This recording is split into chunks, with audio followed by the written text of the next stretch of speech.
Some voices. Good evening. And happy Monday, Huddle. So last week we had a great huddle and even had special presentations. I know y'all remember that. Today we are back with more important topics that we would love to share with you all. Make sure to always come to our huddles if you're live, because we would love for you to participate in helping unite dreamers to develop, lead, and empower, because that's what huddle is all about. So without further ado, I would like for us to have a prayer and scripture from our very own senior advisor, Miss Patrice Perry. Clap it up. Thank you, Giselle. Good evening, my Huddle family. So tonight's scripture comes from Romans, the 8th chapter, the 24th through the 28th verse, and it reads as such. We were given this hope when we were saved. If we already have something, we don't need to hope for it. But if we look forward to something we don't yet have, we must wait patiently and confidently. And the Holy Spirit helps us in our weakness. For example, we don't know what God wants us to pray for, but the Holy Spirit prays for us with groanings that cannot be expressed in words. And the Father, who knows our hearts, knows what the Spirit is saying. For the Spirit pleads for us, believers, in harmony with God's own will. And we know that God causes everything to work together for the good of those who love God and are called according to his purpose. Tonight, right before I pray, I'm sending out a special prayer for our leader and founder, Reverend Al Sharpton. I'm sending out another prayer for Mother Kennedy, and another prayer for Lori Ann, who's going into surgery tomorrow. Let us pray. Dear God, first we come to thank you for everything before we ask you for anything. We thank you, God, for this day. We thank you for the National Action Network. We thank you for the Huddle Night, God. We thank you for all our young minds and our seasoned minds. God, but we come before you tonight. We come calling on some of our members' names. Mother Kennedy, God, be with her right now. Encompass your angels around her. Have your will. Heal her, God. God, we call upon Lori Ann, God. We know her as Dark Angel, but you know her name for sure. We ask you, God, to cover her. Cover the doctor's hands, cover the surgeon's hands as she goes in for breast cancer surgery tomorrow.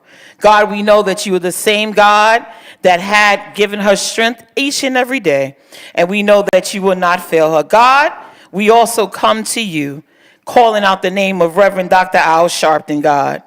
God, we ask you to give him strength sometimes when he's weak. He doesn't tell anyone. He talks to you every morning. But God, we ask you to continue to cover him from the crown of his head to the very soles of his feet. God, and any other person under the sound of my voice that's dealing with something that they don't want to tell no one but you. God, we know that you're able. We know that you can do it. We know that you're a restorer. We know that you're a healer. We know that you're a deliverer. So God, we asking you tonight to do that. God, bless the food that's been prepared. Bless the hands that will serve it. Continue to bless those that are on their way here tonight. And in this we ask nothing but your matchless name, God. And all of your children said, amen. Thank you, Patrice. So without that being said, I would like for us to have our announcements and action alerts from our co-founder and membership national director, Ms. Dominique Sharpton. Clap it up for her, y'all.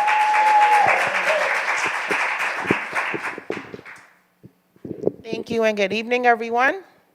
As always, we want to make sure that you're involved and engaged in what NAN is doing across the country. So I'm going to read the action alert so that everyone stays involved and abreast of what NAN is doing and how you can get into the action with us. So this past week, and we've been continuing, we're on our last day on tomorrow of our 21 days of prayer. While war, death, and destruction rages in the Middle East, Reverend Sharpton and National Action Network have been leading a 21-day prayer call for peace. As civilians suffer on both sides of the conflict, NAN firmly believes that the power of prayer can heal and hopefully bring about peace. So every day at 12 noon, a live prayer has been taking place via our Zoom and also via our live on our Facebook at National Action Network, and it has been led by varying pastors from across the country. The idea for the 21-day prayer call for peace emerged from National Action Network's Youth Huddle chairperson, Ashley Sharpton. The prayer airs live daily on NAN's Facebook and YouTube pages and via Zoom, and everyone who can collectively pray for peace is welcome to join us. So we will be convening on tomorrow. Everyone say tomorrow.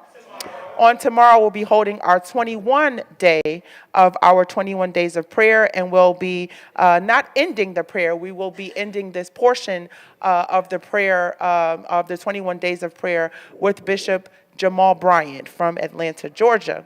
We had today Pastor Elaine Flake from the Greater Allen Cathedral in Jamaica, Queens, and we've been really blessed every day by dynamic leaders of worship and spiritual leaders who have connected with us from all across the country for our 21 days of prayer. We also want to just give a shout out to our religious affairs team led by Reverend Nelson B. Rivers and Sister Trudy Grant, who have been very involved in making sure that we deliver our 21 days of prayer and that it resonates well across the nation. And it has been doing so. And so as we convene tomorrow, we often state that it's 21 days of prayer. We're not ending the 21 days of prayer, as we will continue to pray for peace as we need to and as we should, as we continue to stand with our brothers and sisters who are struggling wherever we are in the world. But certainly we need to come together to continue to pray for one another. Florida is ground zero, y'all. On Sunday, Reverend Sharpton traveled to Tallahassee, Florida, where he first preached at Bethel Missionary Baptist Church alongside National Action Network's board member and head of NAN's Tallahassee chapter, Reverend Dr. R.B. Holmes, Jr. He then led a press conference and rally with students from FAMU, Florida A&M University, a historically black college, on what was their homecoming weekend, and he denounced, together with the students, DeSantis' ongoing efforts to erase black history and create some sort of revisionist history by implementing a curriculum that states that black people somehow benefited from slavery. Reverend Sharpton highlighted the governor's clear political pondering and the dangers of rewriting history. And it was important that students of FAMU and students abroad really are standing up on this issue. It's one thing for black leaders, of course, to speak to this issue. It's another thing to have students who are really affected by this, impacted by this directly, to also speak out on this issue. In recent weeks that we know, more voting rights activists, faith leaders, and civil rights activists from across the country have joined. Other activists also in Florida. Benjamin Crump was also there. But Reverend Sharpton called this week, Florida is ground zero in the modern day fight for civil rights. In urban and rural communities across Florida, they've hosted town halls, led bus tours to historically black colleges and universities, and also launched Get Out the Vote campaigns to focus attention on policies in particular, such as book bans. However, we know that activists hope to oust some lawmakers, garner more national attention, and apply enough pressure to reverse some policies they said can roll us back and roll back gains of the civil rights movement. The fight is bigger than just Florida.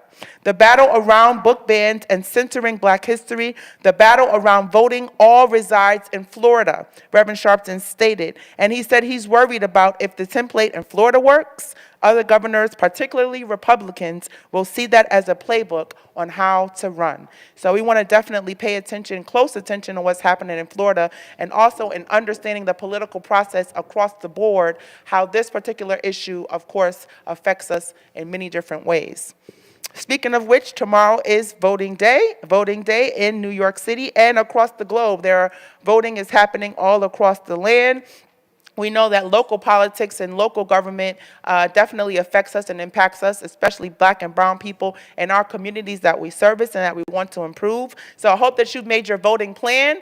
Early voting has been going on for quite some time now. So if you haven't cast your vote, I hope that you plan to do so tomorrow. All those who are eligible to vote, please make sure that you've made your plan to vote. And also, as you've made your plan, I hope that you've also planned to take some other voters with you to the polls. It is important that we not only take ourselves and cast our ballots, but that we encourage others, those in our communities, those in our schools, on our jobs, in our buildings, those where we reside in our communities, to also get out and vote. All right. One more thing I just wanted to just iterate, that we've also been really looking at and continuing the fight to stand for Tyre Nichols. In recent news, we've learned, of course, that in news this past week that former Memphis police officer Desmond Mills Jr. has pled guilty in the fatal beating of Tyre Nichols. He admitted to one count of deprivation of rights under color of law after using excessive force and failing to intervene, and one count of witness tampering. He is the first of 5 officers charged in the case to admit guilt. Following Tyre's brutal death, Reverend Sharpton delivered a moving eulogy in Memphis, Tennessee, where Vice President Kamala Harris also spoke and urged the Congress to pass the George Floyd Justice and Policing Act. So NAN renews the call for its passage once again so that true reform can take place. Also, we have also been standing for justice for Dexter Wade. Many of you have heard of this incident that happened in Jackson, Mississippi, where Reverend Sharpton has now called on the Department of Justice to intervene and investigate this Jackson, Mississippi Police Department over the murder and apparent cover-up of Dexter Wade. His family spent months searching for him, only to find out that he had been fatally struck by a Jackson Police Department car and buried in a pauper's grave without their knowledge. And despite that fact, the family had filed a missing persons report in mid-March and hadn't received any information until just recently, when they had already buried their loved one. This is a travesty and something that we are taking very seriously. Reverend Sharpton has publicly spoken out about this and also has encouraged the Department of Justice to intervene and investigate. On tomorrow, Keeping It Real, I hosted Keeping It Real today, but on tomorrow, Reverend Sharpton will be speaking with the former U.S. Attorney General Eric Holder. So for those of you who can tune into Keeping It Real, I know it plays back in New York from 7 to 9 p.m. on WWRL, but if you can tap in this case and many others we will be discussing, as Reverend Sharpton is definitely one of our vocal leaders that's keeping the pressure on, not only in our communities and what we need to do to stay activated, but also holding those lawmakers accountable for doing what they said they were going to do for us. Speaking of which, Reverend Sharpton will be honored on this year's Griot Awards. It's going to be airing on Sunday, November 25th. That's right after Thanksgiving. It's going to be airing, and it's called the Byron Allen Presents the Griot Awards. It's a celebration of excellence in film, music, comedy, television, sports, philanthropy, business, fashion, social justice, environmental justice, education, and culture. And the program recognizes those who are making an indelible mark. Paying homage to his decades of activism and commitment towards advancing civil rights, the Griot Awards will honor Reverend Sharpton with the Social Justice Icon Award. Other honorees, y'all get this, will be Denzel Washington, Eddie Murphy, Kevin Hart, Mariah Carey, Patti LaBelle, Smokey Robinson, Steve Harvey. These are all icons that were honored alongside Reverend Sharpton, and the stars of the event will air on Sunday after Thanksgiving, on Thanksgiving weekend. So tune into that. Congratulations to the Rev. We thank him for his steadfast and working so many decades to stand up for justice and equality, and I'm glad that he's getting some of the flowers that he deserves. Thank you so much. Thank you, Dom. So now I would like to present Mr. Mo Bars for our Black History Fact of the Day. Clap it up for him, y'all. Good evening, huddlers, young and old.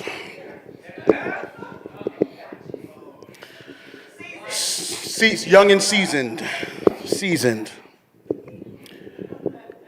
And this Black History Fact should be interesting to all my gamers out there that enjoy video games and such.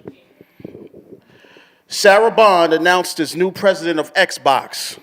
For all those that don't know what an Xbox is, that's a game console, similar to like A-Track, Atari, Nintendo.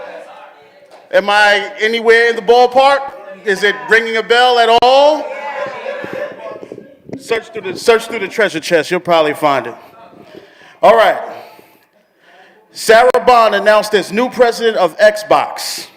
Bond has become the first black woman to hold the title at Xbox and the first black woman president of any major multinational gaming company. Give a round of applause for Sarah Bond, the first black woman. Microsoft is entering a new era, recently naming Sarah Bond as the new president of Xbox. The role is simply historic. Bond has become the first black woman to hold the title at Xbox and the first black woman president of any major multinational gaming company, period. I thought that was a round of applause. Sarah Bond got her start at Microsoft in 2017. The Tennessee Tribune reports Bond previously served as corporate vice president, leading product and experience for game creators across all Microsoft software and services. Bond also has served as head of company's DEI initiative and executive sponsor of Blacks at Microsoft Employee Resource Group. Busy woman. In her new role, Bond will oversee a number of Xbox teams across devices, players, and creator experience, Xbox hardware and software platforms, and lead the brand through a possible redesigned diskless Xbox Series X and hybrid console set for release next year and in 2028. For a portrait with students participating in the EA Sports Tournament through video games have been long enjoyed by Black Americans, opportunities to unify and uplift through console camaraderie have been limited until recently. At Winston-Salem State University, historically black college students are engaged in esports in a way that is addressing and accelerating their love of gaming. There's a big gap in the representation when looking at how many students of color play video games versus how many work in the esports industry, said Renee Stowe, associate professor and program coordinator of sports management at WSSU. A study from the New Pew Research Center found that 83% of black teens play video games. However, black game developers only make up 5% of the industry, according to a study from the International Game Developers Association. With Bond at the helm of Xbox, it represents a shift in culture and content. As video games historically featured Caucasian characters and themes, the stories and experiences themselves have often been a creative reflective of those who created them. A new standard is now set for the annually billion-dollar industry as Bond assumes the Xbox throne. Speaking about Bond and others internally, The Verge reported Microsoft Gaming CEO Phil Spencer sent a memo to Xbox employees. I'm excited to partner with this team of leaders to advance our mission for the next era of Xbox in service of players and creators. I am confident that they will steer our organization to success in the months and years to come. Additionally, she will take charge of leading the future of the brand that could potentially include a redesigned diskless Xbox Series X next year and a next-generation hybrid console in 2028 per The Verge. So in summary, that's a Black History fact. It's kind of a slash did you know? Because as you know, these days they pay people to play video games. People literally get paid to play video games, and people watch them play video games. And a lot of those people have been rap artists, African-American athletes, and popular names on the internet. So now that it's becoming African Americans who are involved in these games, it's only right that somebody seen fit to put a woman of color in business, in position as we move things forward. So this is a great step in video games, whether you play them or not, and we as the NAN Network may need to tap on her shoulder and see where she can partner with us, because this is big business.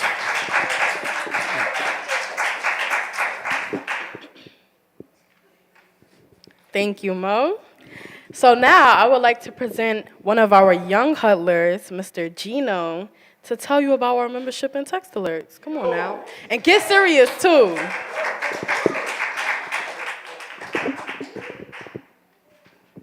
Hi, everyone. Hello. Is everybody an updated member for the year 2023?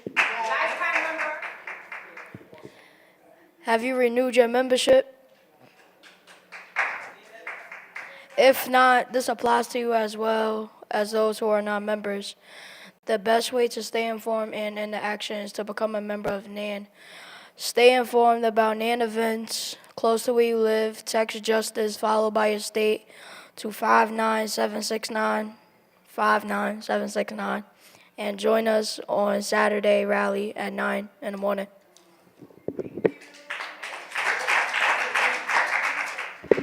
So yes, on Saturdays, if y'all want to see Rev, y'all want to see him in person, this is for the people live too, because I'm pretty sure all the people in this room seen Rev.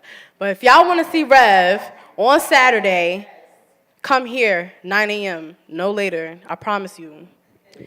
So with that being said, I would like to open the floor up to any good news. Any good news? Any good news? Everybody could come up. We would love to hear your good news from last week, the weekend, today, if it happened. If you got some good news that you maybe you're doing something good tomorrow. You're funny. In the future, you already know. All right, so I just wanted to say that I had a blessed time praying with NAN family members. Give it up for Ashley Sharpton, Dominique, Patrice Perry, Terrence Floyd. I want to say, yes, Mama Gwen Foundation for Eric Gardner. Oh, my brother here. You know, we don't even know each other too good, but you all right with me, brother? We got to, talk more. Praise God. And everybody else that came up. Oh, the one over there in the corner. With the Ron. Praise God. All right, guys.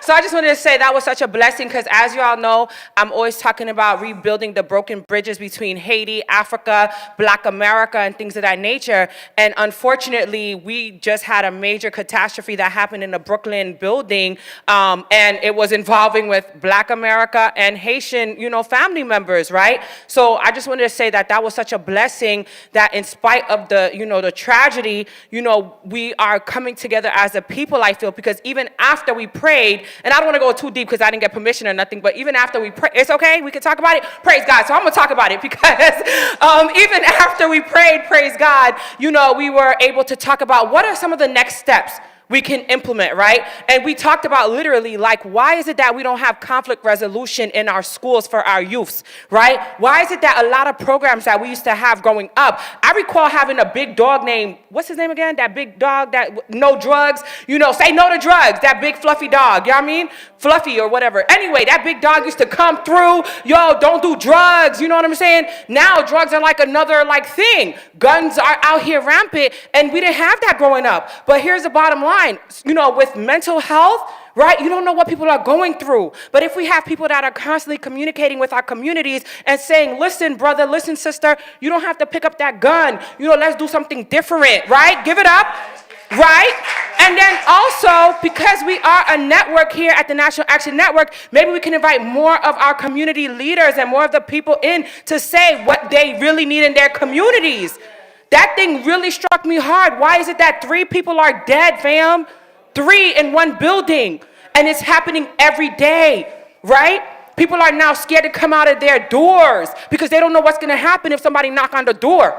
It should not be like that. We used to be a village, right? But media, right, literally have us looking crazy a lot of times. And that's why I'm a big proponent on sharing positive images of us on a daily basis. And with that being said, I'm just so thankful that I was able to pray in Creole and get my ancestors awoken. Amen. Because sometimes they be asleep. They think we forget about them, but we don't. We're going to be doing more work together. Also, the mayor has a $6 billion budget, fam. $6 billion. What does that mean for us? That means how do we tap in? How do we get the conflict resolution? How do we get the programs back into the schools? For any of the council members that are getting reelected tomorrow, there's an election tomorrow. 51 of you, listen to me. We're talking to you. Do better by our youths so that they don't have to end up killing each other in the future. That's all I'm trying to say. Right. She said it.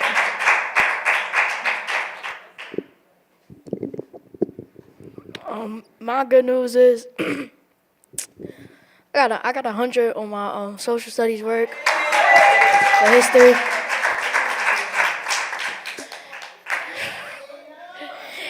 And then for my ELA work today, I got like a 95. Yeah, that's it. That's the most I see him smile while he been in here. Hi, my good news is that on Saturday, it's going to be my first harvest brunch, right? So the Harvest Brunch is Saturday from 1 to 5. And if anyone is interested in attending, please ask any one of the Women Auxiliary that will be giving you your dinner. And I want to give a special thanks to Ernest, who gave me a very nice donation, because we're raising money. And my other good news is that I had saw Dr. Yusuf Salam's mother yesterday at the marathon. And we were saying that we are rooting for Yusuf Salam because tomorrow is your opportunity to vote him in. So if you want him to be your council person, you're going to have to vote for him tomorrow. So I just wanted y'all to know that. Thank you. Hey, it looks like I'm coming here too, because I might need some of that food. All right, so this is wonderful, and I'm so glad. So I'm going to piggyback with 12 Veils, and I'm going to say, yes, tomorrow is election day. And so working these 9 days of early voting, the turnout could have been higher. It could have been higher, but we must stay cognitive about the fact that even though during the Democrat primary, our candidate got in, he still has to go against a Republican. Okay, and so that's extremely important right now in day and times that we're living in, because we don't need that seat to be taken over in any other houses again. We must maintain our Democrat seats. And so, yes, Dr. Yusuf Salam is our candidate for Harlem, for City Council District 9. He will be boot and feet on ground because he is our Harlem son. We all know his story, and whom better to come to the table and to be able to address legislation, policy, procedures, and implement new legislation, policies, and procedures than someone else who was wrongfully convicted, came out, had to start over, register to vote himself, try to get employment, try to be the caretaker, the breadwinner for his family, and be the stand-up individual that we know him to be. And so we must come out and we must diligently support him. So tomorrow is the last day of voting. I don't care what you have to do. Make sure you knock on someone's door. Make sure you make that phone call. Make sure you walk somebody to the poll site. Some of us are not working tomorrow, right? It's a holiday for some, and some have to go to work, depending on where you work. I am going to be at my site at the Salvation Army early in the morning because I'm a site coordinator. All right, so all the site coordinators, I'm going to say, please make your site welcoming, friendly, encourage people to come in. Remember not to advocate for your candidate, but welcome the people into the polling site. I go out, I speak to people in the morning, I say, hey, it's election day. Don't forget, come in and vote. All right? But these are the things that we must do to secure our communities. We must be diligent in it, and we must be intentional with our message and with our footsteps in order for change to happen and occur. All right, because we're all somebody's role model. We're all someone's hero, even if we don't even know it. And to my son, I want to say thank you very much for being the diligent student that you are and for getting those grades. And I didn't know about it till now. Thank you, and that's all I have to say. Thank you, young lady. I'm going to try to be brief. In the words of Reverend Sharpton, keeping it real, okay? So I'm getting ready to do that right now. How many people in this room can say that the council person, other than Yusuf Salam, was on TV, came out to your neighborhood campaigning? Raise your hand. I see 2 hands. You got 52 positions, and only 2 candidates came out to campaign. That's number 1. Number 2, there's 52 slots, right? I'm not telling you not to vote. I'm just doing like Sharpton said, keeping it real. Okay. What's the other thing I wanted to say? So you got 52 slots, 51 slots. And basically, all they do, city council, they have hearings and investigations for city agencies, HRA, sanitation. They have all these committees, public education. All you gotta do is go online and Google New York City Council. All of their names will come up, all their districts will come up. And basically, in my opinion, all they do is make amendments and we want to amend this and that and vote on this, that, and the third. But guess what? When it comes to where you live, like if you live in NYCHA, that city council can't come and tell y'all nothing. It's up legally. HUD, Housing Urban Development, is the one that gives you NYCHA people moolah, which means cash. HUD gives cash to your tenant associations for your family days and all this kind of stuff here. So what happens is, what I'm basically trying to say is when folks stay in their lane, that's how you get something done. I can't be in this lane and I'm gonna go to HUD tonight and try to tell them what to do. The tenants have to do that. So we gotta know who's doing what in whose lane. Don't be bamboozled and hoodwinked to think we gotta fly out there. First of all, what judge came in your neighborhood and tried to tell you why you should vote for him? And that's on the other side of the ballot. People don't like me, but I don't care. I'm gonna keep it real and I'm gonna keep it black. You got the judges on one side and whoever else is running on these ballots. And not one of them came out and asked you for your vote.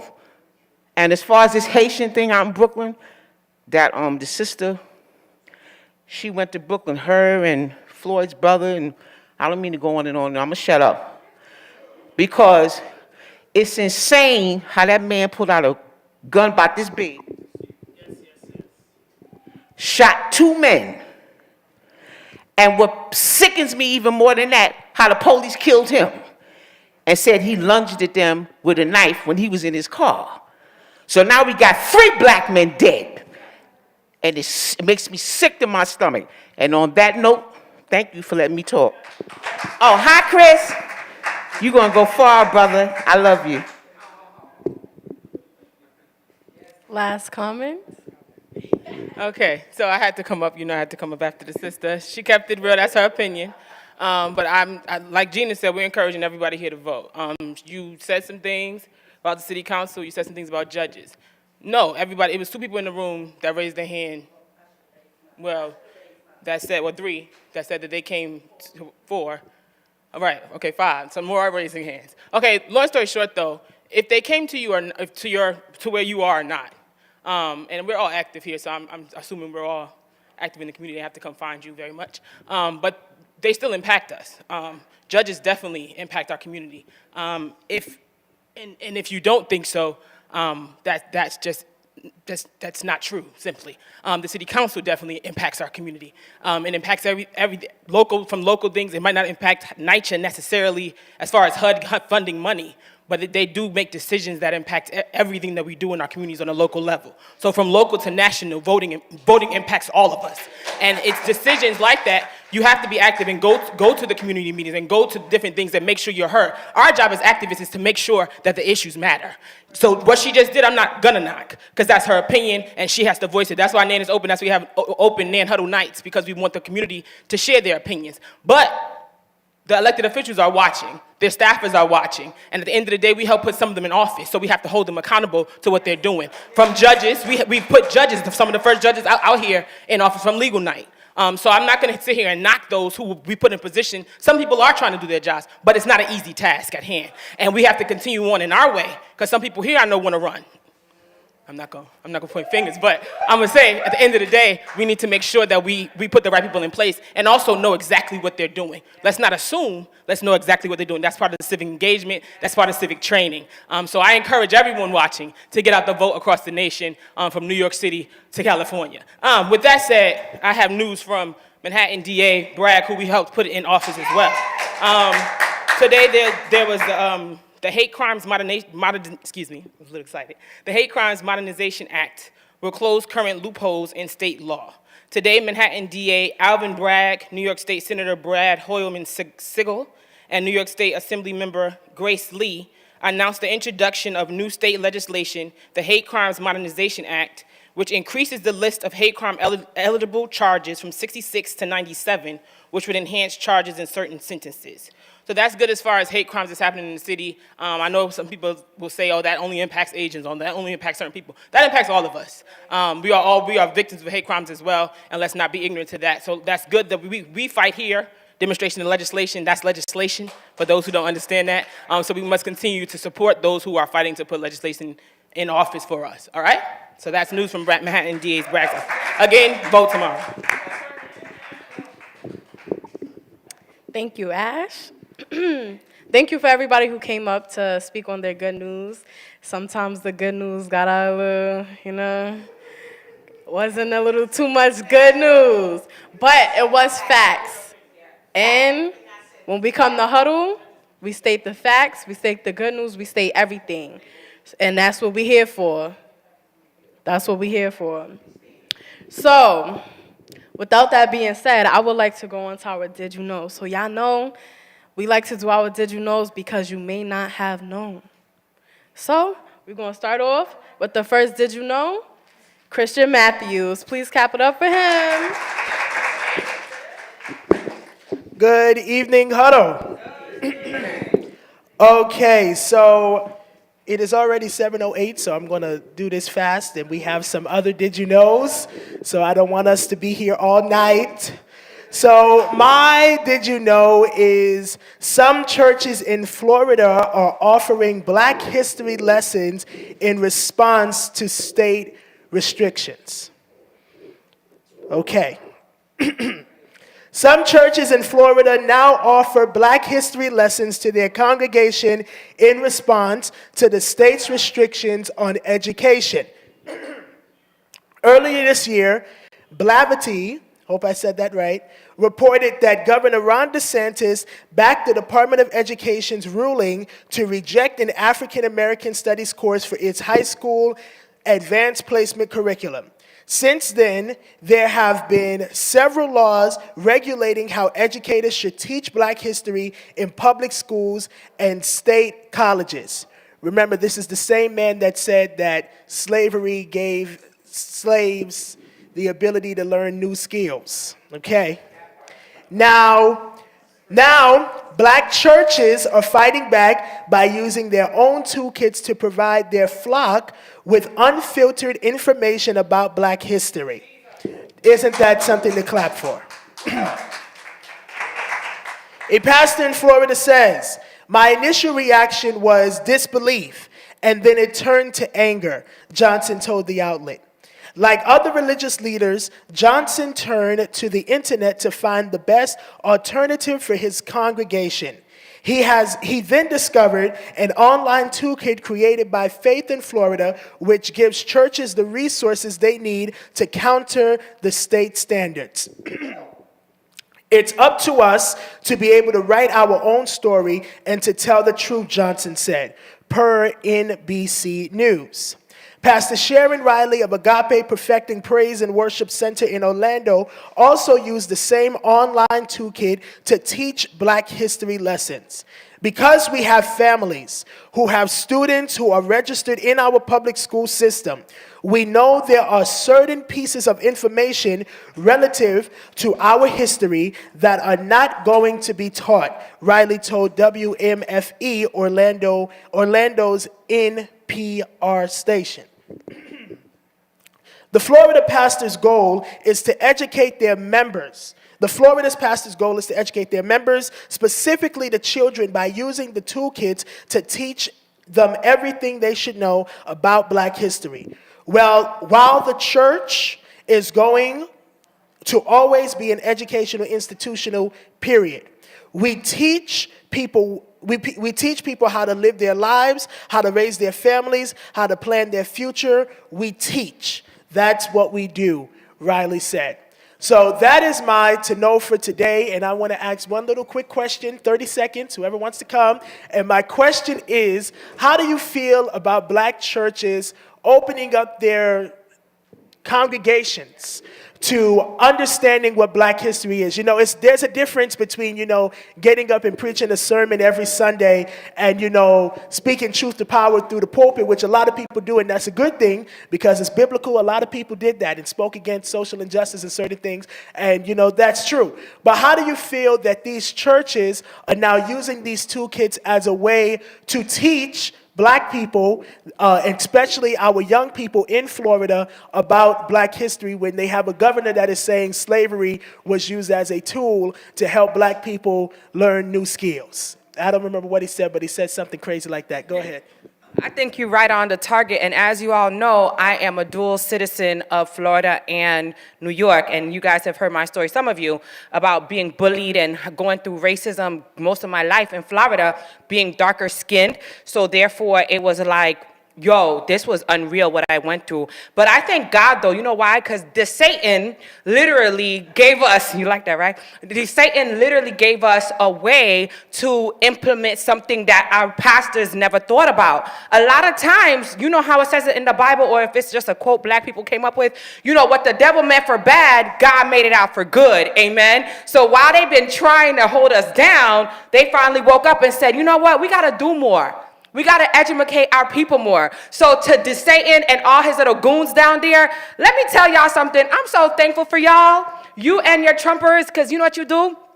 You educate us by continuing to throw out this rhetoric that makes you guys look stupid, first of all, but also it helps us to be more enlightened. Because if we didn't have this information coming directly from y'all, we'd still be real, down thinking like they cool with us, they love us. They don't.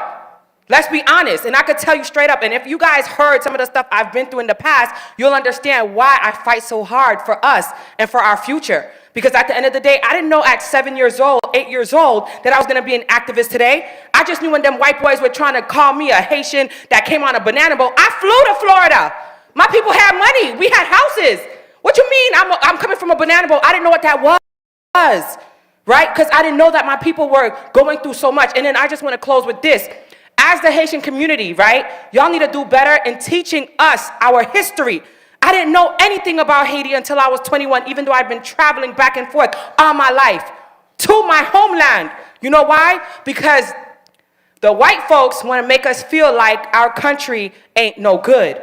But nobody robs, hear me now, impoverished people. There's a reason why they keep going into Haiti, y'all. There's a reason we don't have a president right now. There's a reason all these things are happening. And I want y'all to pay attention. And there's a reason why they keep attacking Black people. Because the minute we all get together, Black people, stand up. I'm talking about the Caribbeans, Africa, and here, they can't touch us. And I propose that Black people do what Dr. King did, and let's start boycotting again. Let's start shutting things down again. Why do we have to go to work and pay taxes all day and y'all don't even want to give us nothing? Y'all want to take everything from us. If we take a week off, how y'all going to survive, white man? Think about it. How they can survive without us, right? Just saying. Thank you.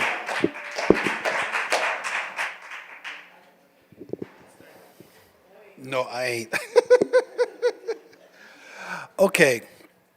I love the concept of having churches educate us on our history. But what I feel we still need to do, big time, is learn how to learn how to think, learn how to outthink those other guys. Con artists are really good at it, right? So how about if we were artisting them, but in everybody's best interest?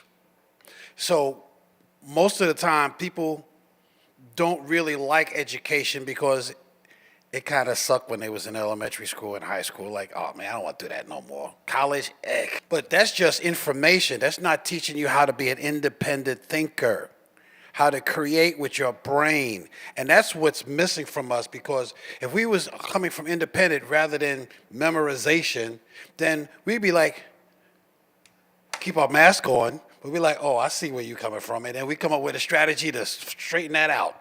And so I highly recommend that we really look at some of the things that are out there. So we're in a world called personal development.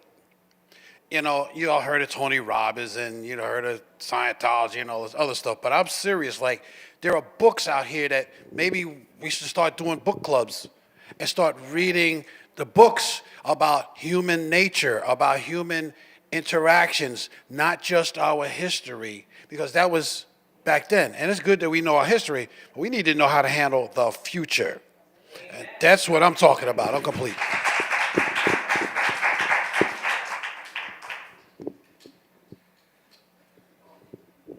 Good evening, everyone. The Jewish people always teach their kids from a young age history of what happened in the Holocaust and all that stuff from a young age. So all of the churches should get together and teach all the black people what happened in slavery. Because if those Jewish people can do it, if you talk to any Jewish people, no matter how big they are, they know exactly what happened and they wasn't there. So we should know the same thing. And for them to try to keep us from learning what's important to us and what happened to us, it should be a crime. Because we can't be better if we don't know what happened to make us worse. Because some of us right now, if you go down to 125th Street and you see the people hanging out on the corner and drinking and smoking, come on, that's not us. We come from a crowd of people that are kings and queens, and we have to stand up and recognize what we come from and where we're going. We can't show our kids and anybody else that's behind us the power and the quality that we have if we let them rob us. And we all here have somebody in our family somewhere, or we know somebody that has been robbed in brain cells, robbed in power, drinking and staying up and not showing their full potential that they have. And we have to lead by example and show them to stand up. There was a saying, and it says, stand up, black man, stand up, black woman, stand up and take your rightful place. Because if we don't stand up and teach other people to stand up, then we're going to fall. And when we fall, it's nobody's fault but our own, because we didn't teach the rest of the people to stand up. Thank everybody that came, and I'm going to close by saying this. It is a very good thing that our churches are taking the initiative to do this. And I agree with everybody that said this, everybody that said what they had said. And I'm glad that Ashley is sitting me and Giselle down, to really start honing in on some things that Huddle can take action on. Because there's a lot of great things that we're saying, but this is the national, what's the middle word? Action. Okay, the National Action Network. And so we can't just talk, we have to do. And what's going on in Florida, it is a shame. And it should be illegal. I think it is illegal. It probably is, but nobody's going to say anything. And that's why we have to vote. And this is where voting really comes in. This man is running for president of the United States of America.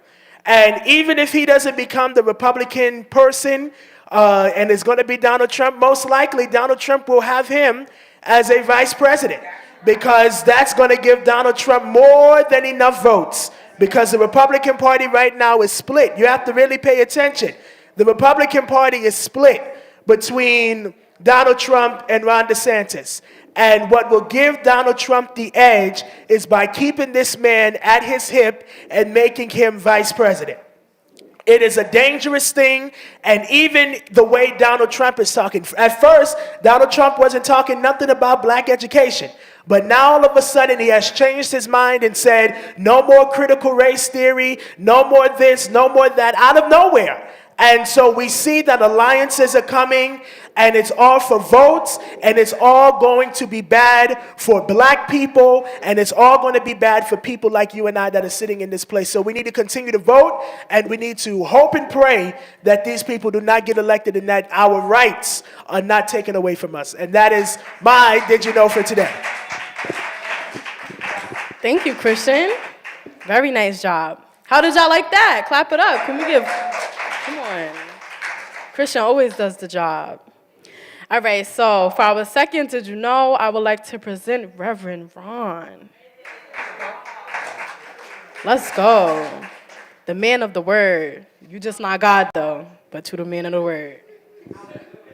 Thank you, Giselle. Thank you for that. It's a hot topic today, voting. So I'm going to go with voting today. The name of the title of the article I'll be reading is "The Ballot Issues for Election Day 2023 with the Highest Stakes Across U.S. Voting."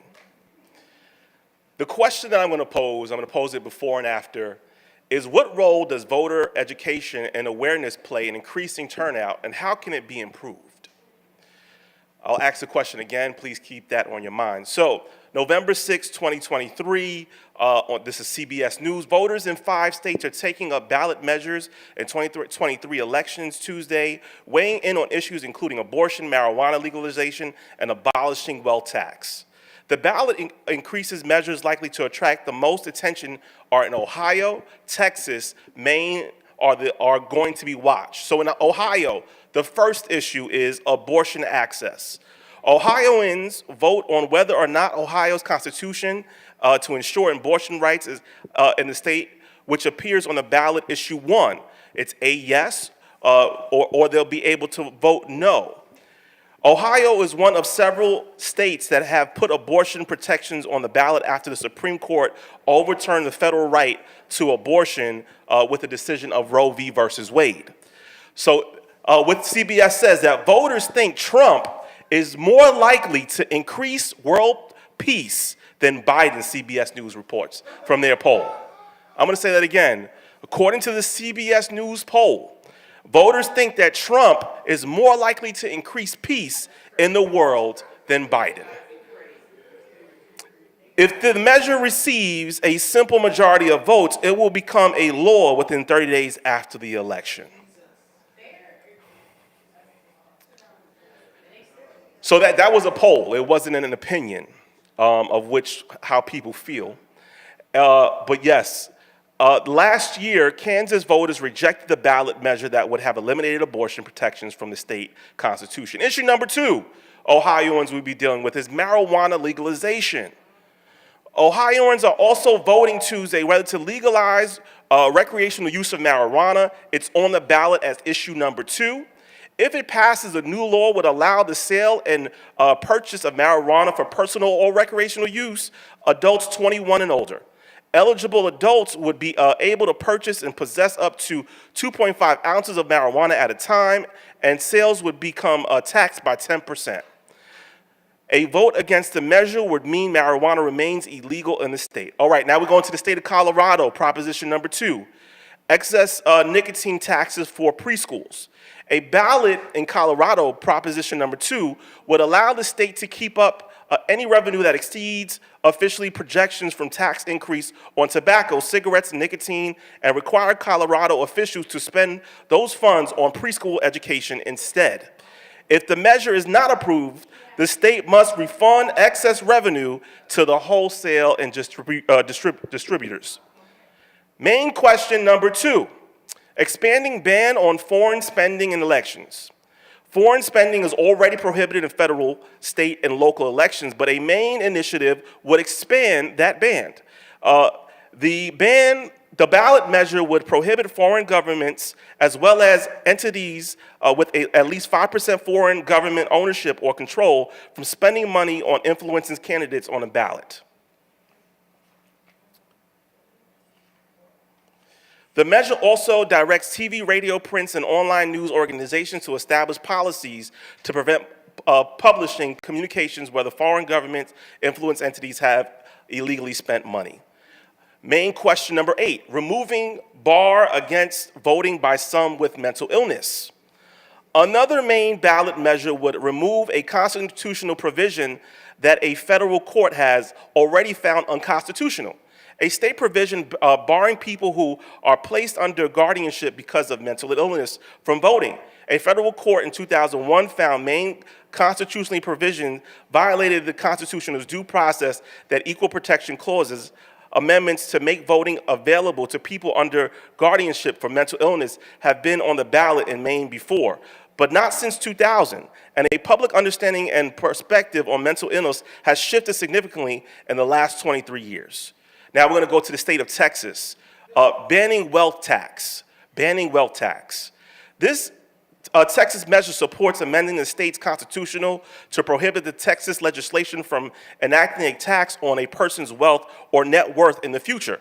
Such a tax is highly unlikely in the near future since Republicans control both chambers of legislation as well as the governor's mansion. All right, I'm going to stop it there. I'm going to pose this question for those that want to come up. And we were talking about what's on the ballot, and yes, it is the season to vote. So much is on the ballot. What role does voter education and awareness play in increasing turnout, and how can it be improved? The floor is open to you.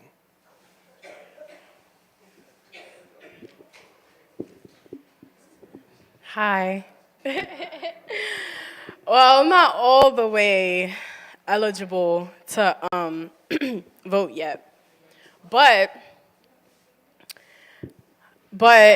I feel like people my age not being educated about voting, it kind of like,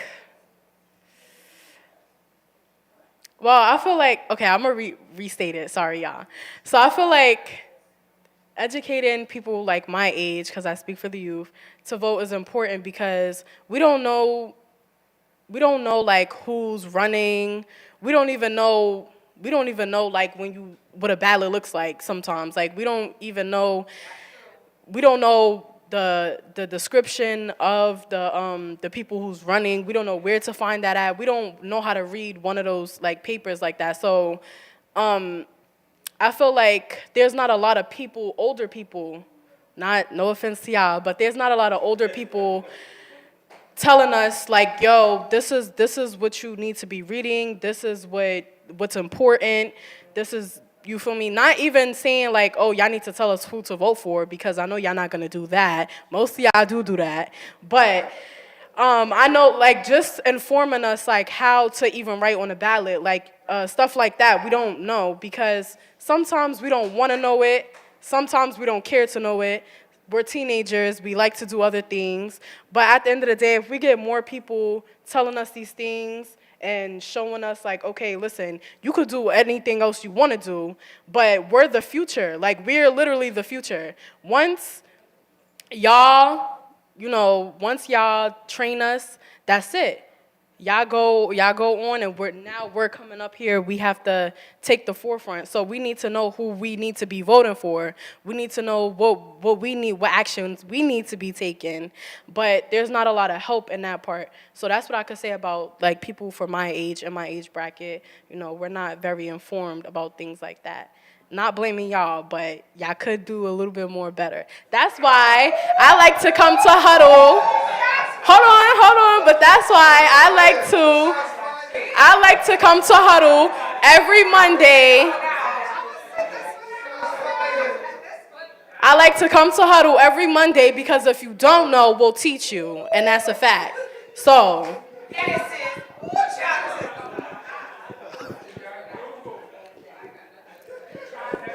I am not going to say nothing to start any more fire than what has already been said, and there's a few other people. But I do want to say this. Ashley said something a little earlier that rang in my head. Now, I'm not planning on running for nothing no time soon, hopefully. Okay, not yet, but I'm not, okay. But I want to piggyback on what Giselle said, and that's something that I gave Ashley as a recommendation, was to really build Huddle's educational level, and especially when it comes down to voting. It is a very scary thing when we get reports that are saying that young people are thinking about voting for Donald Trump. I want to say that again.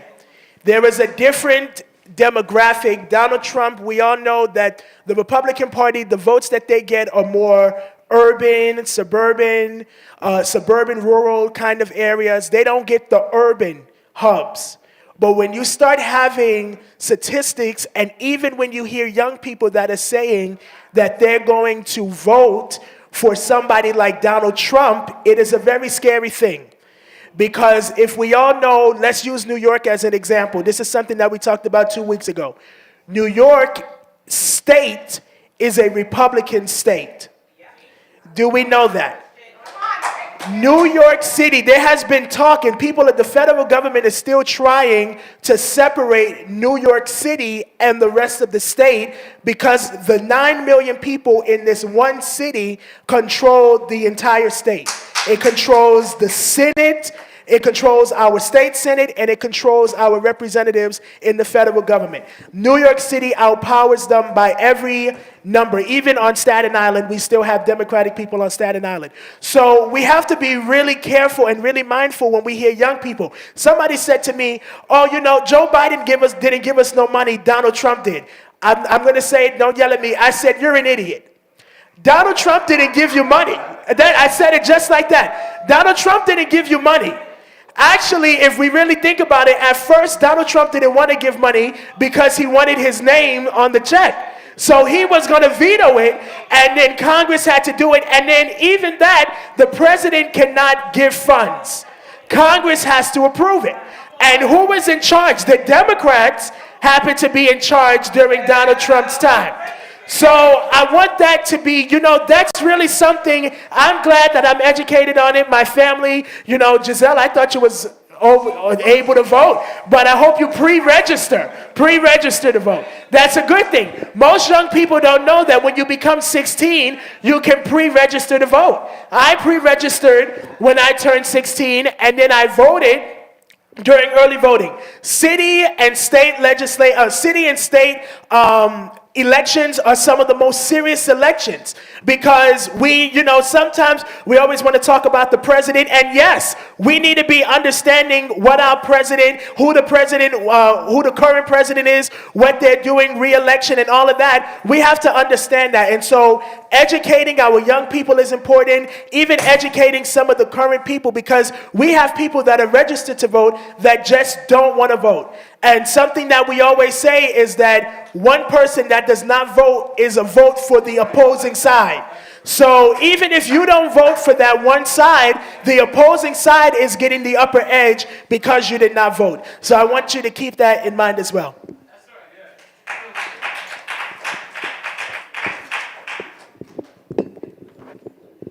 Thank you. You know, when I said before, the Jewish people teach their kids, we should have a class that teaches all people, not just the young, all people that want to learn how to vote and who to vote for. Because what happens is we go out there and vote, and everybody basically votes Democrat. But sometimes one Republican person is the person that we should have voted for that's going to be for us, but we all vote Democrat. And sometimes you got to know who you're voting for and why you're voting for it, because sometimes they stand for certain things. Now, I'm not going to say that all Republicans are bad, but most of us know that all Republicans are bad. I'm not going to say that all Republicans are prejudiced, but most of us, from what we can see, all Republicans are prejudiced. Now, it doesn't take a rocket science to figure that out.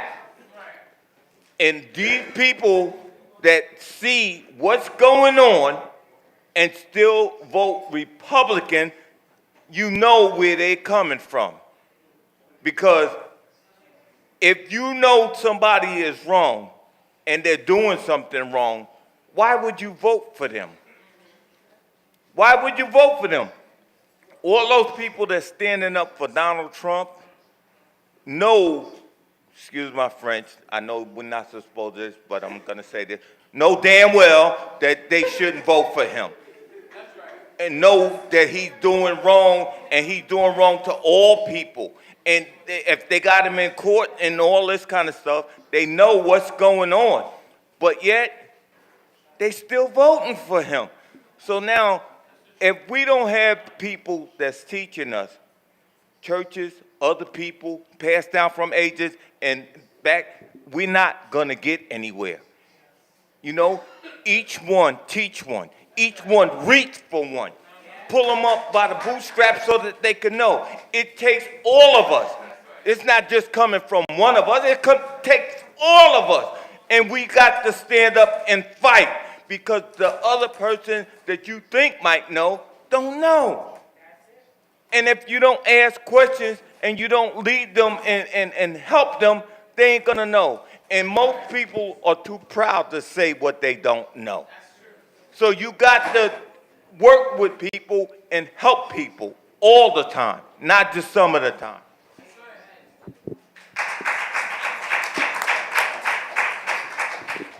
It's wonderful. So in my considerations of it, I would piggyback a little bit off of what Ernest said, in that it should be an education, but it should be an education from way young in some sort of mannerism where, like, for instance, I used to have little games that would teach me how to type and teach me how to write.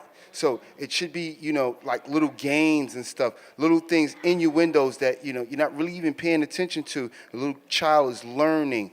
I used to tell my children, my son and my stepson, I want you to learn about the law and the anatomy of your body so that you can be, more aware of things in life. So when you look at people and you understand law and how people act and reactions, and you understand your body and the triggers and the feelings in your body, then you can control yourself a little better.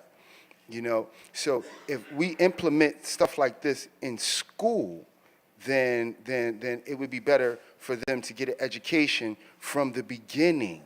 So if they get educated from the beginning about laws and the processes of laws, and then they will already be in school talking about, oh, this guy's running for that, and this lady's running for that, and I like this person's ideals, and I looked at this person's life, and I remember this happened and that happened, and I know that just one day of somebody feeling a way don't determine exactly how they are.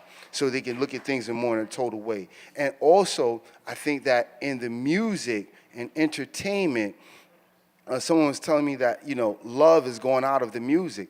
But, as you play something repetitiously, Busta Rhymes used to say, he said, 30 times a day to make you delirious. So if you playing something 30 times a day on somebody, then if you talking about issues and things of that nature, you can still make it sound where you could dance.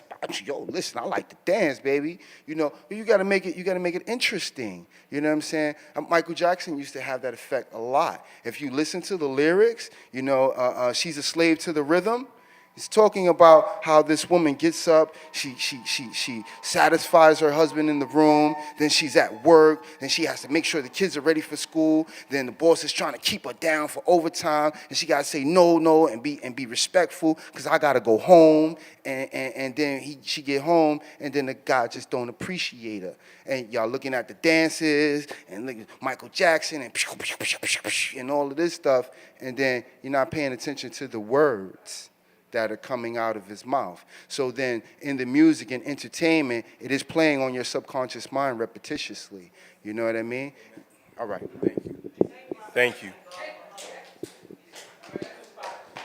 All right, so I was just over there warming up like how Muhammad Ali would do, cracking my neck, doing a little shadow boxing and all of that, because I felt compelled to come speak about what my niece Giselle said. Now, a lot of people have been telling me for years, Gina, you're so political, and I've been saying, no, I'm not, but guess what? My niece just said it, yes, you are. And now I'm gonna say it tonight out my own mouth, yes, I am. That sounds so good. Now, let me just say this. I am a big advocate for educating individuals, especially the youth, on voting. I have set it up on this stage on Saturdays.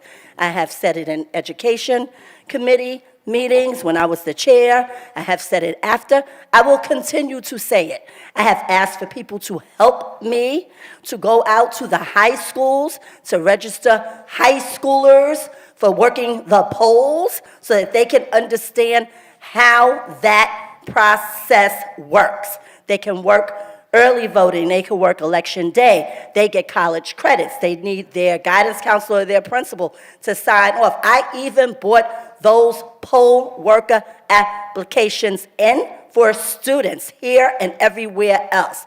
So what I am going to say is this. I take my son with me, and he knows about petitions, sign them, he knows who the candidates are. I have explained this process, but guess what? No, I cannot do this by myself. We don't do anything alone. We do it as a team, which is why it is important for us to stay what? Linked up. That's going to be my new slogan, so don't nobody try to patent it, trademark it, or anything else. We're going to have to be linked up. That means all arms together, linked up. So now I'm going to call my niece out. And what's your name, young man? And Christian out. And this is the call for action now. I need for you guys to work with me, with the high schoolers, with these student poll worker applications, because guess what? We have a big election coming up that everybody needs to be prepared for, the presidential. And it is not our votes that will determine if the president wins or loses. It's the electoral votes from the electoral states.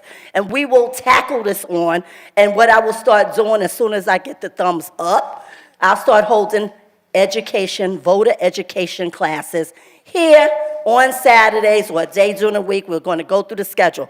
Yes, a lot of people know that I do work for an elected official. That has nothing to do with what I do for National Action Network, because I am a NAN member to the day I die. I'm a Fred Sams Community Democrat Club member. I sit on the executive board to the day I die. I am Harlem first always, but I am definitely 100% about voting and educating people on voting rights, from their community boards all the way up to every election possible. And it is the little local elections that are the most important. But I'm going to say it till I turn blue in the face. If you're not in it, don't complain about it. So you need to go to those community board meetings. You need to be in the rooms. I've worked on campaigns. I've asked people, come on, I'm bringing you with me. Come on, this is a good candidate. We need to back him.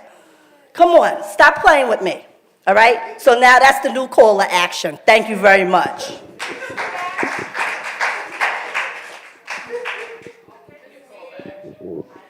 Hi, good day, everybody, and God bless everybody, and I'm so glad that we're here together. The points that were made about education are very valid. However, we know there's a lot of youth that are currently involved in this issue of gun violence. Literally thousands, if not millions, worldwide. So they're participating. What I respectfully suggest is that these youth really learn about other youth and what they're involved in. They're actually young politicians who have been elected by the youth in different states. So the youth are very much involved, just that more youth need to be involved if they really tune in to the youth that are currently involved. The gun issue is major.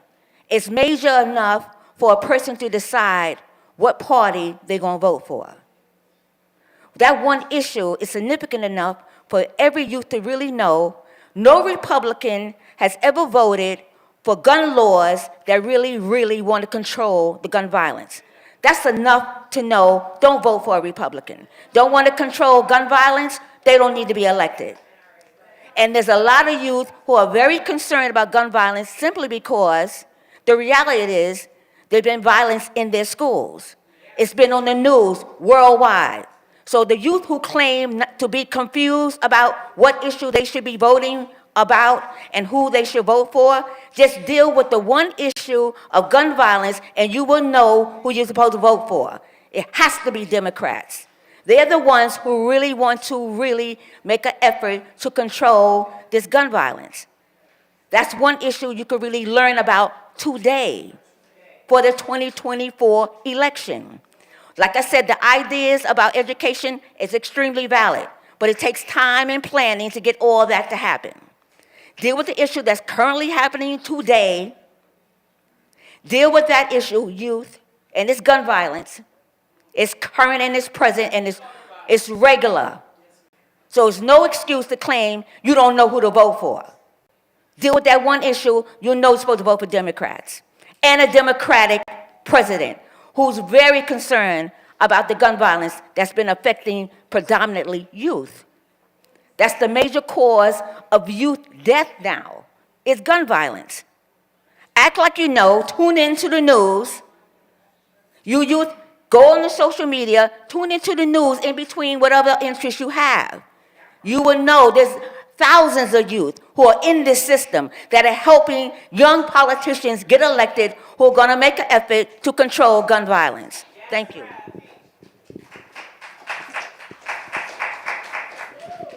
I just wanted to briefly say that the young sister, what's your name, Ashley? No, you. Oh, okay. So Giselle is 16. You're not, oh, okay. Well, did you know that the community board, this is community board 10. You got community boards, you could Google it and find out. And what is a community board?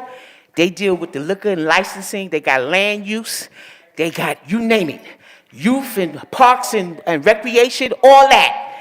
And guess what? You could be 16 years old to fill out the application and run to be on your community board. So guess what? A 16-year-old can be on the community board. You don't have to be 99 to be on it. Let's put our hands together for all these preachers in the house and keynote speakers. We have so many reverends preaching here. I just want to remind us that the right to vote was not given to us. It was fought for. Blood was shed on the Edmund Pettus Bridge. The blood of Jimmy Lee Jackson was spread so that we can vote. Our freedom as a people in this country, we didn't come here as immigrants. We were forced here to work for free. Our freedom was not given to us by a president. We had to fight for it. America did not free us. We freed America during a time of where it was in a division about what it was going to do with black bodies. And there seems to still be America with a decision not knowing what to do with us. So we must fight as we did in the past. The late congressman said that voting is the most powerful weapon, nonviolent weapon we have to overcome systemic racism and suppression. Malcolm X said it's the ballot or the bullet. We have no choice but to get up and get to the ballot. Staying at home will not work for us. I went to the restaurant with my mother the other day, and I sat down at a restaurant that I'd never been to. And the waiter came and said, "What do you want?" And I said, "I don't know, get me something good." And they gave me a bowl of noodles, and I was like, this thing is nasty. My mother said, "Oh, this is a good menu." But she said, "How can you complain when you didn't pick what was on the menu?" Do not complain about your circumstance if you didn't go to the ballot to pick what's on the menu. You cannot complain about your circumstance and stay at home. Everything on the ballot matters, every position, because it dictates your circumstance of life. I always wanted to be like Jesus, still do. Jesus is my hero, always has been. At the tender age of age, I got saved. And I was so in awe of the fact of how Jesus provided health care to the poor, how he was in the homeless and said, I have no place, the Son of Man has no place to rest his head. He was out there with the homeless. He sat with the prostitute and the tax collector, those that were shunned from society, those that have our story, it seems like. And growing up, I always wanted to walk on water like Jesus. And I believed being filled with the Holy Ghost meant that the blind would be set free, that the naked would be clothed, and that those who can't walk would walk, and all the kind of ailments would happen if I just said, pick up your bed. But the Lord said to me, I didn't give to you what I gave to the Son of Man, to the Son of God, to our Lord Jesus Christ. But you can push for policy that creates a situation that those who are hungry may eat. You can push for policy that creates a situation where those that are not clothed could have something to wear. You can push for policy through voting and advocacy that gives to those that don't have. And so I ask for all of you to pick up your power and pick up your cross and vote. Thank you. That's my portion. Thank you, Giselle. Sounding like a young Martin, y'all. Let's go. So as I was standing on the sideline, one of our very own huddlers came up to me and said that education is expensive, but not as expensive as ignorance. So y'all take that in. Right, Tony Bear, y'all. I ain't know, I was trying to take credit for it, so I didn't know. I was trying to take credit for it, but if that makes sense to y'all, it makes sense to me. So, for our third Did You Know, I would like to call up our very own founder, Miss Ashley Sharpton. Can I get a round of applause? Okay, that was long, so I'm going to be short, okay? This is an informational, informative. If anybody has comments or statements, you're welcome. I'm going to try to limit them because Giselle still has a Did You Know, and then there's a video that we're going to play. It's not going to be separate because it's too long, but we're going to play it during dinner. But it's inspirational, it's encouraging, and Say Two gave us the video, so let's clap him up for his encouragement. All right, so this article is about police reform. Criminal justice reform has lost a lot of its post-George Floyd momentum in state houses and at the ballot box, raising the stakes even further when individual police officers go on trial. Anybody know who Breonna Taylor is? Yes. Okay, cool, good. I'm in the right room. The federal trial of former Louisville Metro Police Detective Brett Hankinson in connection with the 2020 killing of Breonna Taylor began last Monday. The trial of an officer accused of using excessive force was a rare sight not too long ago, but it's becoming increasingly common in some cases, even leading to convictions, which is good. The big picture, the murder of George Floyd sparked a plethora of proposals to overhaul the criminal justice system, including ending qualified immunity for officers and drastically changing funding for police departments. Rising crime and political backlash largely halted that movement, but a handful of reforms passed before the backlash intensified are now making it easier to put police officers on trial. A Colorado jury this month found an Aurora police officer guilty of criminally negligent homicide and third-degree assault in the 2019 death of Elijah McClain, a 23-year-old black man whose case drew national attention. A trial of another Aurora police officer facing manslaughter and criminally negligent homicide charges in the same case is also underway. The trial of 3 Tacoma, Washington officers charged in the 2020 killing of Manny Ellis, a black man, is in its 7th week.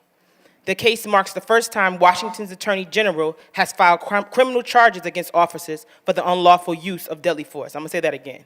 The case marks the first time Washington's Attorney General has filed criminal charges against officers for the unlawful use of deadly force. That's good. The gradual but noticeable shift in the courts has been driven by the actions of state and local prosecutors, as well as new state laws. That's all in connection with what we've been talking about all night. Walter Katz, Vice President of Criminal Justice at Arnold Ventures, tells Axios. Legislation in places like Colorado and Washington have empowered independent investigations of fatal encounters, which in turn has led to more charges being brought when it is believed a crime was committed. Since Floyd's murder, some states increased the authority of their attorney general to conduct individual investigations as well as pattern and practice investigations.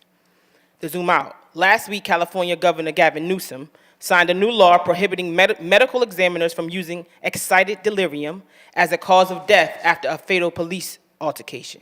That term, which police have used to assert that suspects possess superhuman strength, like they said, or a bunch of people, George Floyd included, has been criticized as racist and not scientific, which is true. In 2021, Washington Governor Jay Inslee signed a dozen bills aimed at curbing police misconduct and boosting accountability. Yes, police unions still hold considerable influence in local and state elections and may resist a lot of reforms, which we were also just talking about. Those unions have strong get-out-the-vote arms and can sway close races. They also have funding. Giselle was saying that on the side, how they're funded and how the NRA has a big money, and they have a responsibility with the government, but that's another conversation. However, Levin said some officers who are repeatedly involved in excessive force cases are no longer insurable, which also makes them unemployable. The Biden administration is stepping up reviews of troubled police departments after the Trump administration halted them. So that's a good look for the Biden administration. The Biden administration also promised to aggressively pursue federal civil rights violations where states still balk at charging officers for excessive force. That's good, but we need them to be more aggressive at the end of the day. It's a lot of talk, like we said earlier, it's a lot of executive signings, but we need federal legislation, especially after George Floyd. Rev also talked about, I don't know if everyone heard on Saturday, when he was talking about the promising, a lot of people pledged a lot of money. They were supposed to give a lot of money, a lot of DEI, and we didn't see that. A lot of organizations were pledged, they didn't get that. Terrence Floyd, we see him a lot, every Saturday, most of the time, we see him a lot. We Are Floyd did not get a lot of checks that they were promised. So that's also an issue in response to George Floyd 2020 is now 2023, and where is that funding? Where is the money? Also, legislation locally, locally is good, but we need federal legislation. The federal legislation has completely stalled. The George Floyd Justice and Policing Bill that's why we went to the March on Washington in 2020. That's the reason we went there, it was twofold. John Lewis bill and George Floyd bill, and neither has passed. So we must, that's a big issue, that's a big federal issue, and we need to do more about that. But we continue to forget about that because it's not always in our faces, but that impacts all of us. Going back to the point. Former Louisville Detective Kelly Goodlett pleaded guilty last year to federal charges of falsifying a search warrant and trying to cover up what happened in the killing of Breonna Taylor. Former Louisville Detective Joshua James and former Sergeant Kyle Meany also are facing federal charges, federal civil rights and obstruction charges. So these are basically updates on police that's on trial, which is a good thing because a lot of times we didn't even get that far. But it's also talking about the issue with federal legislation and how we need to see this across the board. Thank you.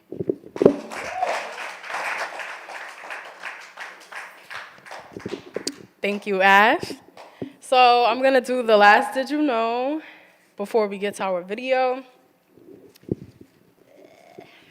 So y'all know I'm a youth, speak for the students, speak for the youth. So I'm 17. I turned 18 December 29th.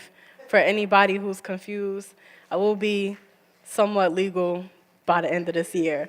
So once I do turn 18, I promise, I will finish my registration for voting. I'm already pre-registered thanks to Ashley Sharpton. And that's what we do. So, like I said again, if y'all need to get pre-registered, if you're not registered to vote yet, but you could still get pre-registered, please come down to the House of Justice because we'll get you right. So back to my Did You Know. My Did You Know is about letting students speak for themselves on Israel and Hamas. We don't need outside groups to dox or threaten anyone. So I've been hearing a lot of comments about Jewish people, but we also need to take account into what they're going through right at this time. So I will speak more on that. In the wake of a terror attack in southern Israel and the war taking place inside Israel and the Gaza Strip, American talk shows, pundits, and partisans seem to have one question on their minds. What are college students feeling? All this disproportionate attention paid to college campuses actually makes things worse for students who are trying to comprehend this catastrophe in Israel-Palestine. In a time of such horrific violence overseas, focusing on collegiate activity is a reflection on the egocentrism of the American attention span. If people want to know what it is like to be an American college student, then I believe students should tell our own stories. At my university, at every American university, classes have gone on parties have continued throughout the weekend, and this is a fact, y'all, because all of my friends are in college, and all of them are still partying and carrying on. So, parties have continued throughout the weekend, and clubs still pass out flyers on our main walkway. My world and the world of every other Jewish or Palestinian and Israelite student has not continued as usual. We check WhatsApp to see if our loved ones are alive, dead, missing, or kidnapped while in lecture. We try to get out and be social, wondering if it's obvious our minds are 7,500 miles away. And of course, there are no shortages of protests, statements, and social media analysis for us to take part in. As someone who has spent most of my college career attempting to engage my peers on the history and present reality in Israel and Palestine, I have long been frustrated by propagandist organizations that believe their side is deserving of unconditional support. The purpose of college should be to nurture and develop ideas and solutions, so it's not surprising that these outside groups seek to recruit students like us. The truth is that as some students have explored and developed ideas, some truly contemptible viewpoints have been shared and platformed, and students on my campus are not immune from this. Individuals and student groups have issued statements that have elided or even praised the brutal massacres that Hamas perpetrated as being done in the name of decolonization, liberation, and/or resistance. No one who perpetrates this utterly immoral view should be considered a serious commentator on the situation in Israel or Palestine. However, one should condemn ideas, abhorrent as they may be, and not individuals. No college student, no matter their ideas or beliefs, should be made to feel unsafe on campus. Each viral soundbite, each video of a rally splashed across our screen paints an image of college campuses as deeply hostile to any student who dares show their sympathies toward the Israelite people in their darkest hour. In reality, I believe that most of the students genuinely care about all civilians affected by the terror attack on Israelite soil, as well as the humanitarian crisis currently taking place in Gaza. Even students who may be uniformed or misguided in their analysis. Yet outside organizations, some of which are run anonymously, have seized upon these moments to dox and harass students on college campuses, creating a toxic culture that generally begins online and bleeds into real-life threats. This intimidation does not stop dangerous ideas from spreading. When people feel threatened, they give in far more easily to prejudiced inclinations. Bullying college students into silence risks reinforcing their viewpoints rather than opening them to persuasion. And so they double down and the cycle continues. At the same time, the majority of students who want to learn out of curiosity and compassion are often afraid to seek out information on fraud issues or to engage in any meaningful discussion. This kind of climate makes every student less safe. Israelite, Palestinian, and Jewish students are profoundly hurting right now. I have a Palestinian friend from Gaza who lost 23 family members, an Israelite friend who identified, Israeli, sorry, I'm so sorry, I don't mean to mispronounce it. An Israeli friend who identified the corpse of her ex-boyfriend while scrolling through social media, and I am lucky to be 1 degree of separation from these horrors. We are all learning how to navigate a cruel world that allows such atrocities to occur. What all of us, but especially college students, need first and foremost is compassion. We need space of our own as a university community to mourn and pray for our loved ones. And through our grief, we must mobilize and educate our university communities. Together, we can create a new generation that will build a world where the promise of Isaiah will come true, where nation shall not lift up sword against nation, neither shall they learn war anymore. So, that concludes my Did You Know? And I really want y'all to come up here and share your thoughts of the war that's going on between Israel and Palestine, or Palestine. But my question is, what's your thoughts on the U.S. government helping Israel? Because this is basically modern day imperialism. Well, at least I feel like this is modern day imperialism, right? They're trying to basically take over their country. And this kind of reminds me of the Revolution War, where like we just kind of butted in and made it our problem. And I'm not saying that we shouldn't make it our problem, but we do have other things to focus on rather than this. But how do y'all feel about the U.S. government helping Israel? And then you could share your thoughts on the war. First of all, let's give it up for the youth. Give it up. Come on now. Girl, imperialism? What 16 and 17-year-old knows about these things? Come on now, give it up. So we have to, yes, encourage our young people. Seriously, high five, sis. You all know how I feel a little bit. I was here a couple weeks ago when I spoke about the whole situation with Israel, Gaza, etc. First of all, America has been butting into everybody's business from day one. And I know they might feel a way because, you know, I'm Haitian American and you know what they've been doing to my people for hundreds of years.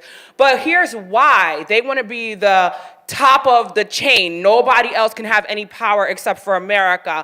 And they pick and choose which battles to join because it's profitable for them, more so when it comes to alliances with the Jews and other nations, because they are taking from those countries things that we don't even know about. So let's be a realistic people, right?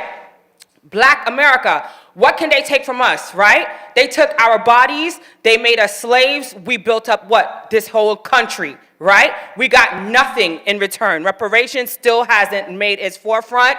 We still waiting on it, but I'm tired of waiting, so we gotta take it. In my opinion, humbly, we're taking our reparations. It's coming, I feel it in the spirit. Okay, so that's one. When it comes to these other countries, there's gold, there's minerals, there's all sorts of things that the government takes from each country when they go into battle. Don't think for a second that they coming in like, oh my God, I'm gonna save you. There's all sorts of deals that are being made behind closed doors. Let's talk about it, right? That we don't have access to. And you will not see America just offing off the leaders in the white nations, but when the black communities, African communities, they stand against the things that America is trying to do, like Gaddafi, for example. They used who? Obama to knock off Gaddafi. Why? Gaddafi wanted Africa to have a system like America. Did y'all know that? Thank you. And because of that, and it would have been one nation under God, right? Our same God that we all serve. They were like, nah, we're not doing that. So they what? Killed off that black man because they wanted to what? Impose more fear in that community. So going back to Israel and Gaza, right? This thing has been going on for thousands of years. I'm not going to go into a whole dialogue because y'all already know how I feel. The Israelites, they cry wolf. They sit there, beg, beg, beg. They get what they need. They terrorize other people. But you're not going to see it in that way because they own what? No, the media. The media. And because they were, quote unquote, the first people, everything that they do is hidden under some kind of surreal mechanism of craziness that they are allowed to do what they do. So here's the caveat of the situation and why I go hard for my people versus what they talking about. Number one, these folks got their reparations hundreds of years ago. Did you know that? For something that had nothing to do with us. But what was their end game and how are they utilizing what they got in present day? Does anybody know? Real estate development. The judicial system. Getting away with laws and inciting fear in certain communities and literally having their own networks, school system, hospitals. Let's be real, fam.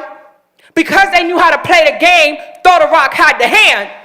We supposed to sit up here like, oh my God, Israel this and Israel that. Nah, stop playing. Because while y'all sitting here and hiding all the stuff you're doing, you're sitting there and killing all those people across the border. Same thing Haiti is going through right now with who? The Dominican Republic. Biden goes and talks to Dominican Republic, right? So at the end of the day, there is so much happening that we don't even understand because we are privy to what we're seeing. But if we dig deeper, we'll see the underlying situation. And I liked when the brother came up and preached, Rev Ron, AKA Rev Run, right? He came out, he was like, he want to be like Jesus. And I'm going to close real soon with this. Jesus, let's go back, didn't stand for the crap that the Jews were doing. He came up into that place. He kicked that door down, was like, yo, son, let me talk to you real quick. You see how y'all got this taxpayer money out here? You see how y'all flexing real hard on the people? I don't stand for this. So I'm going to slap y'all around real quick. But they don't say that in the Bible, right? He flipped the table, though. Why did he flip the table? Because what they were doing was wrong, right? But the minute you stand against those that's doing wrong, right? And if you're already a sneaky people, right? It's going to make you look crazy when you're trying to tell them we shouldn't be acting like this out here, right or wrong? So what happens is the one, the least of these, the one that was born in a manger, because ultimately his people were supposed to be killed off anyway. That's why all them boys is getting killed off. Guess what? Now you got the one that's standing up against who? The popular people. The one with the quote-unquote power. So they had to knock him out. They had to take him out, just like they do with what? Each and every one of our black leaders that stand up against them. So I just wanted to leave that with y'all, and it's funny, and I'm really closing right quick. You know, black people always got to close a few times. Last time, real quick. Last time, you know, I'm going to pass the plate real quick. Last time, real quick. Today, and I shared this with Ashley moments ago, and I wanted to share this real quick. There was a business situation that was going on, and there's a lot of black businesses that are being closed as we speak. It is. It's coming right back. Jewish people are the developers and the landlords in the situation we're dealing with. Not all of them are recklessly trying to kick us all out, but if they're running the show already, we need to be able to comprehend something, fam. When are we going to be able to have a piece of the pie? We built this country. They're right now kicking our people, our business owners out of their businesses, taking all their items, saying that they can't get back into their office spaces, buildings, etc. I have proof that this is happening. And I wanted to share this today because it goes right back into the greed. It goes right back into the part that we don't have the power. So I wanted to stand up and share that too. This sister that's going through this, there's several black business owners that I know, and I wanted to bring them to the National Action Network to see how we can help them. Because why is it that we can't have anything in development and real estate? Think about it. So to my sister Tasha, to my sisters out there that are going through this, Elsie, we're going to stand up together and see what we can do as a community, because enough is enough. We should not be getting kicked out of our spaces. But again, if we don't own the spaces, we can't say something, right?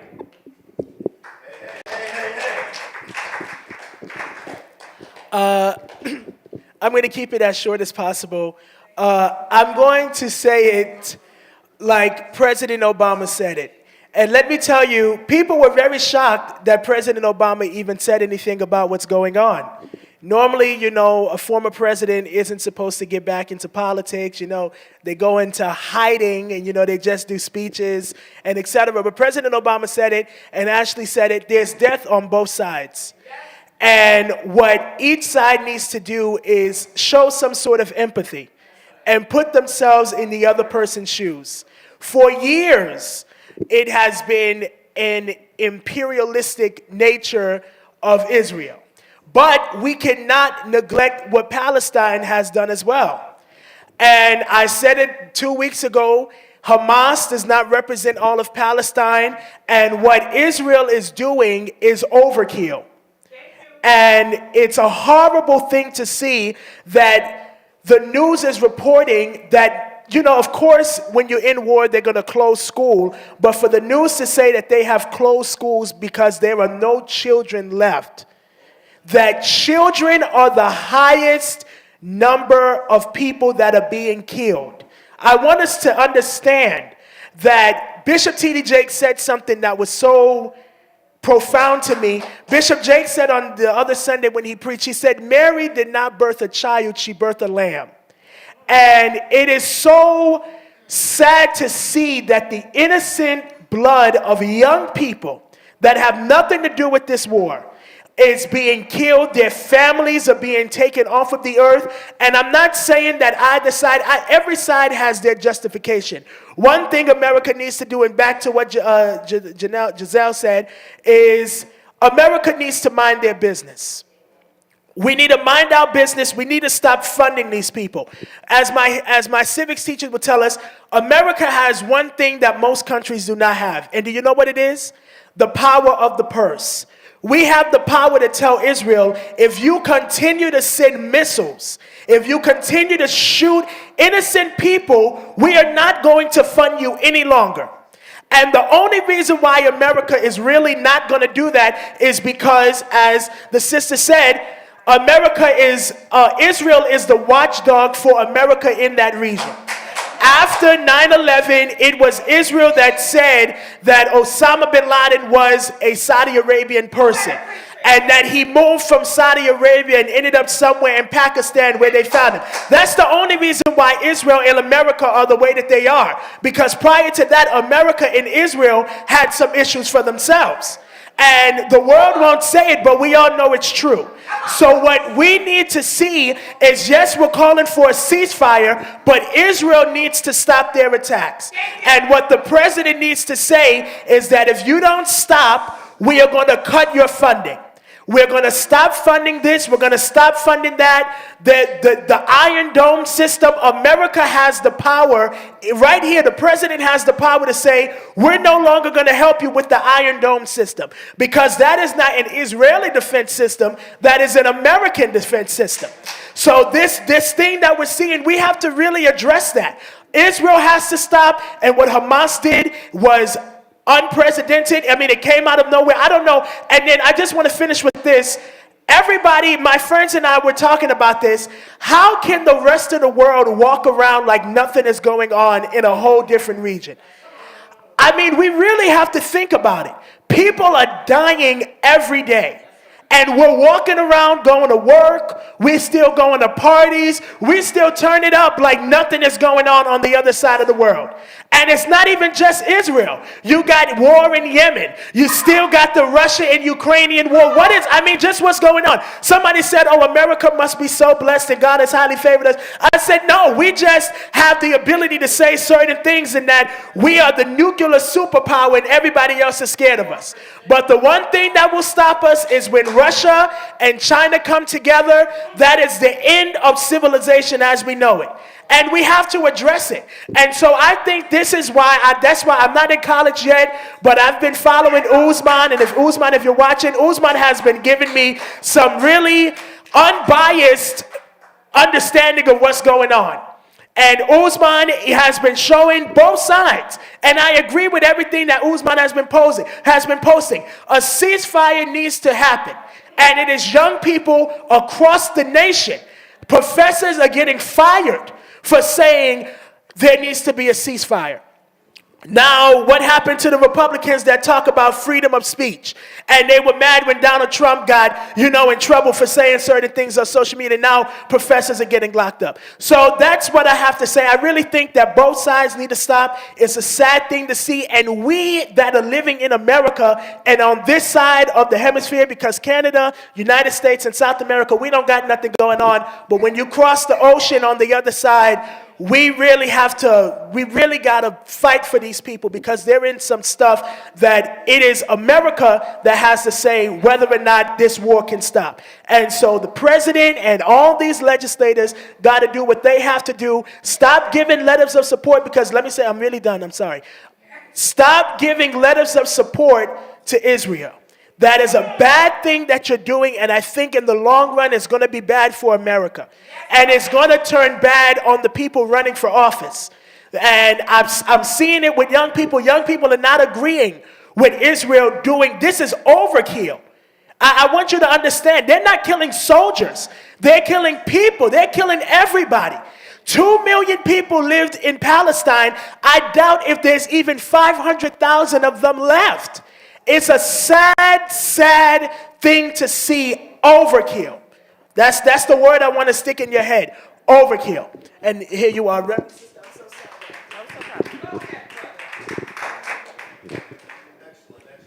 Okay.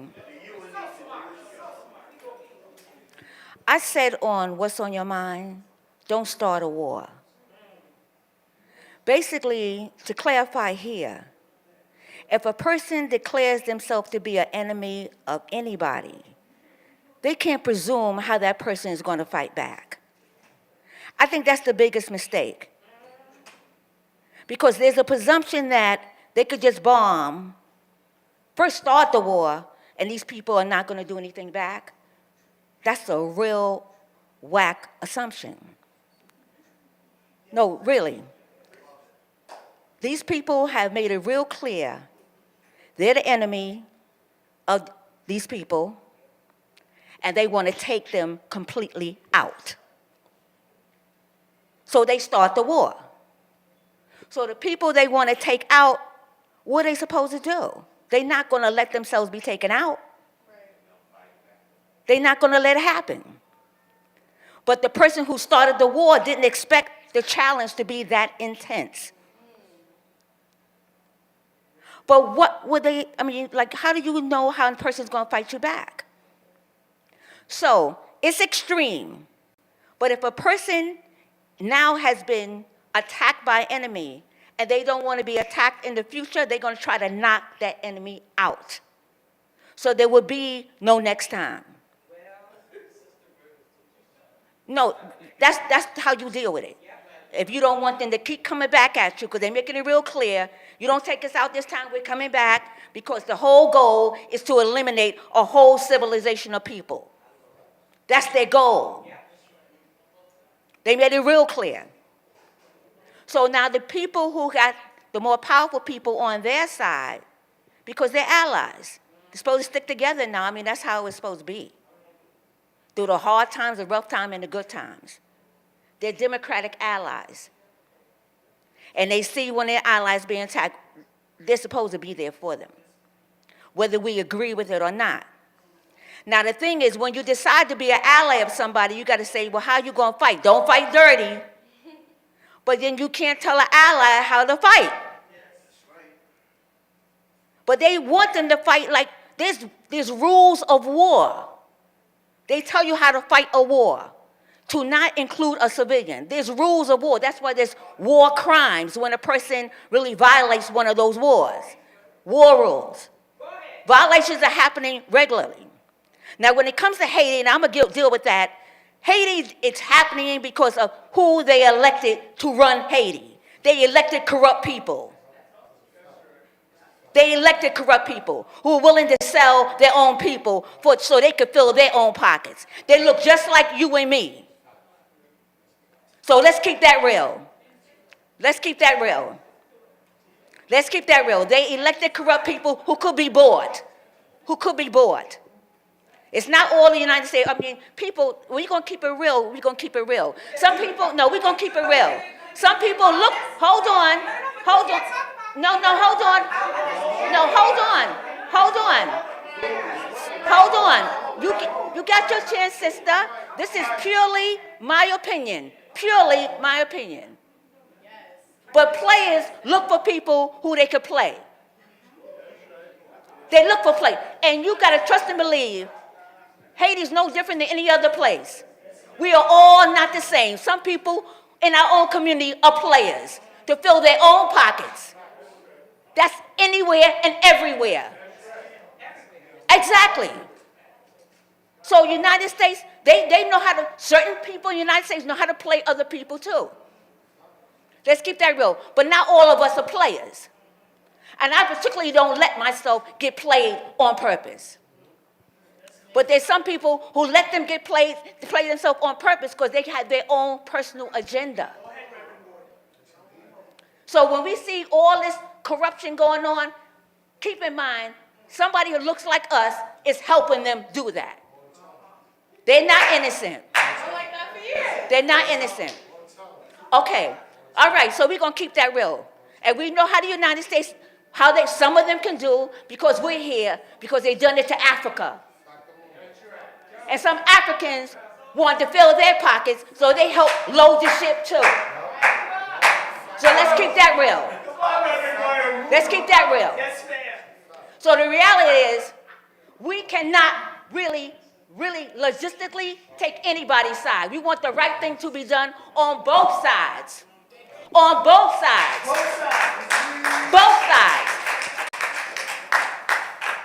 When it comes to voting, You don't vote a corrupt person in.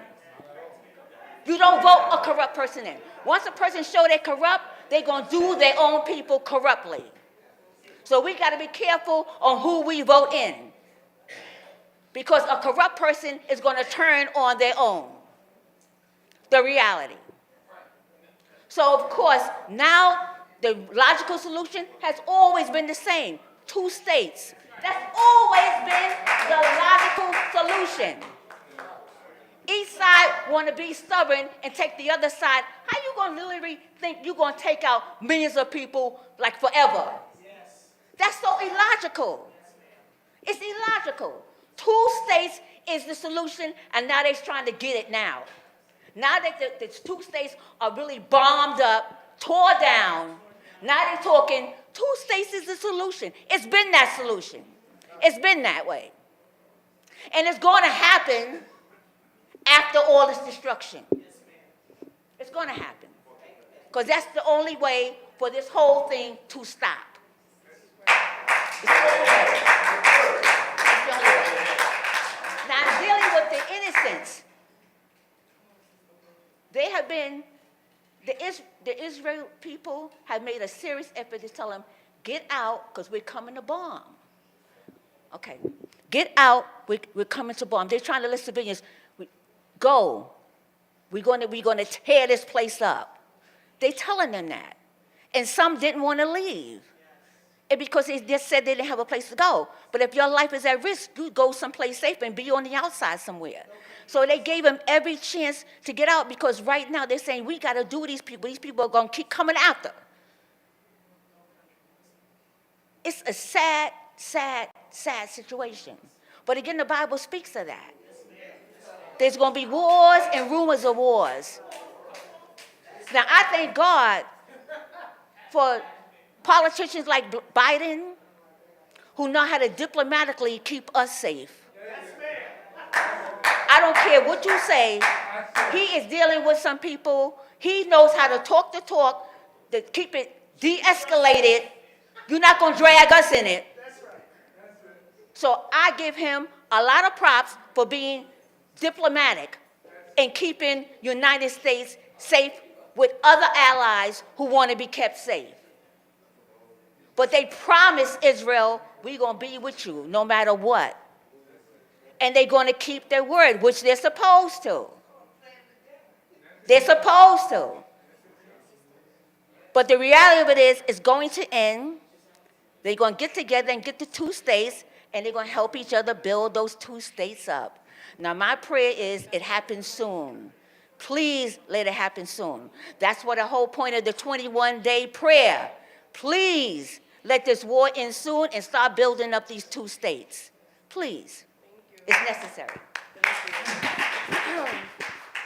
Before they,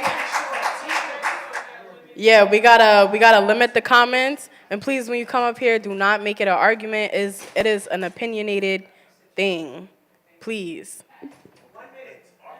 Well, everybody gets 60 seconds to talk. I'm gonna be very short, and I'm gonna be very brief. When we talk about reparations, some people are not entitled to it like others. All right? Now, I'm just talking personally. My family was brought here and been here. A lot of people ain't been here for a couple of years and they got their hands up for money. I do not think that is right. Everybody should not be included in reparations. All right? Everybody's not in that pie. Everybody don't get a slice of that. All right? The ones that got the whip marks on their back, that's the ones that deserve this. Not if you just got here and reparations, because I'm black. It ain't going to work that way. So that's going to be another struggle. Everybody's not supposed to get reparations if we get it. It don't go to everybody. All right? Thank you. If we could do a mic drop, the mic would be dropped.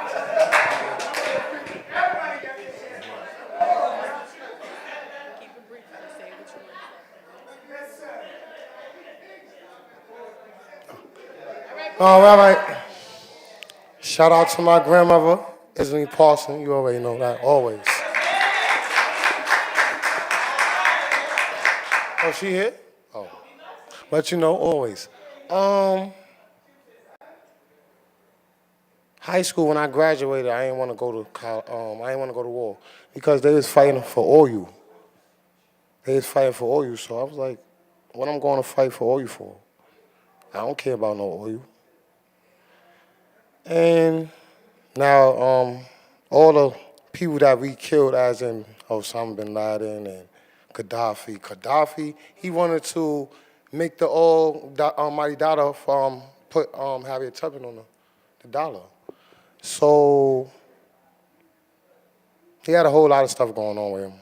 Whole cave full of gold, 20 grams of gold, 20 pounds, tons.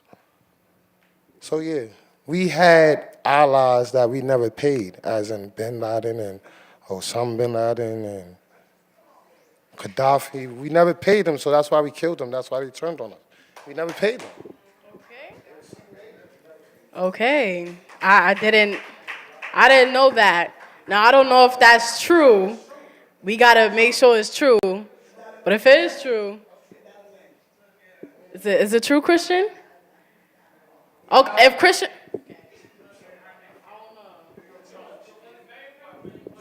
Hi, everybody. I would like to say one thing. Yes.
Thank you for that, my lady. I will appreciate it. And one thing I would like to say is that Israel and Palestine, they're two brothers. It's two brothers. They're two brothers. So therefore, they got the uncle who's trying to choose one side. I think that we all come together to decide what we're gonna do, how we're gonna do it to stop this madness. Black, white, yellow, purple, green, it don't matter. That's humanity. And if we don't do something about it, your grandkids will not be able to see nothing in this great country that we live in this great world. So therefore, let's stick together and make everything prosper. No destruction.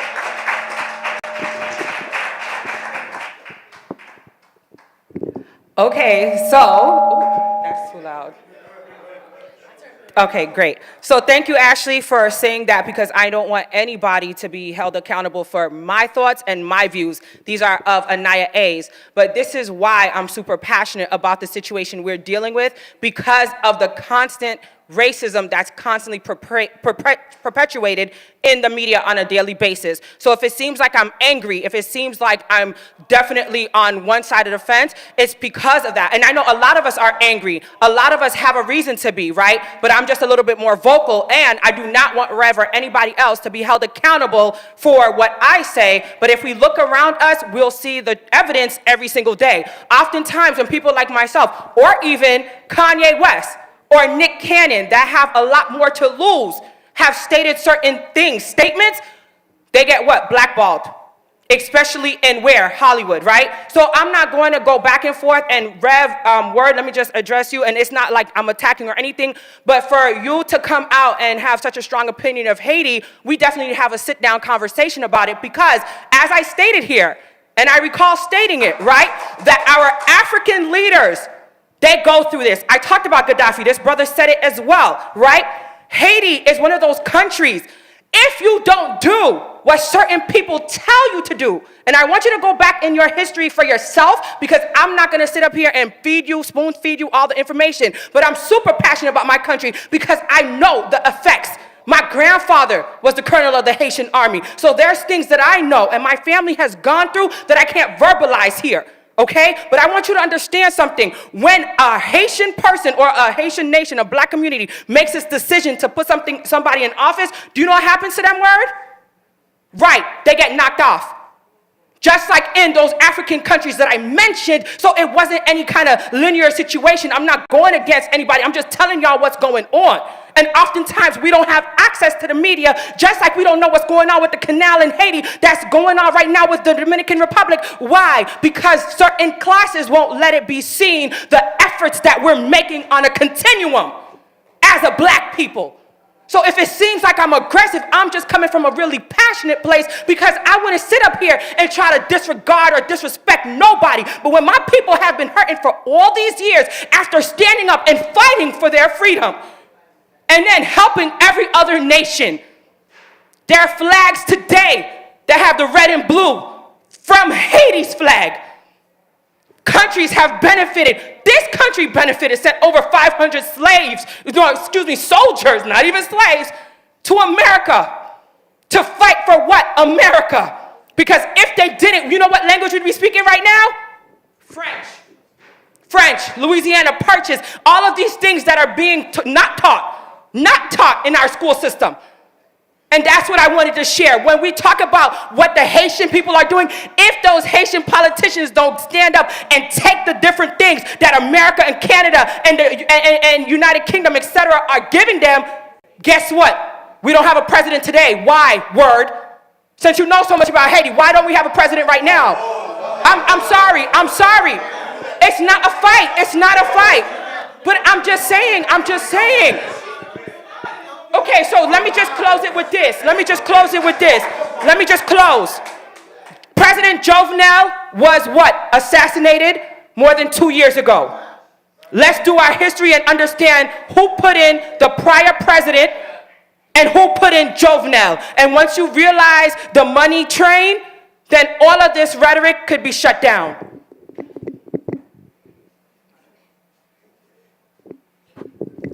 We all want peace in the world. Everybody has a stake in this peace. It's not just about one country, one city. It's about everybody, all of us. So we need not single out or fight against each other over what we all want.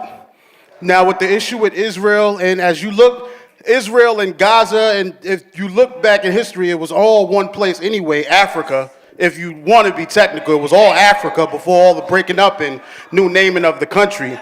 But I personally, when it comes to those two and their back and forth, once you start killing innocent women and children, I don't see any type of peace or support for any one of you.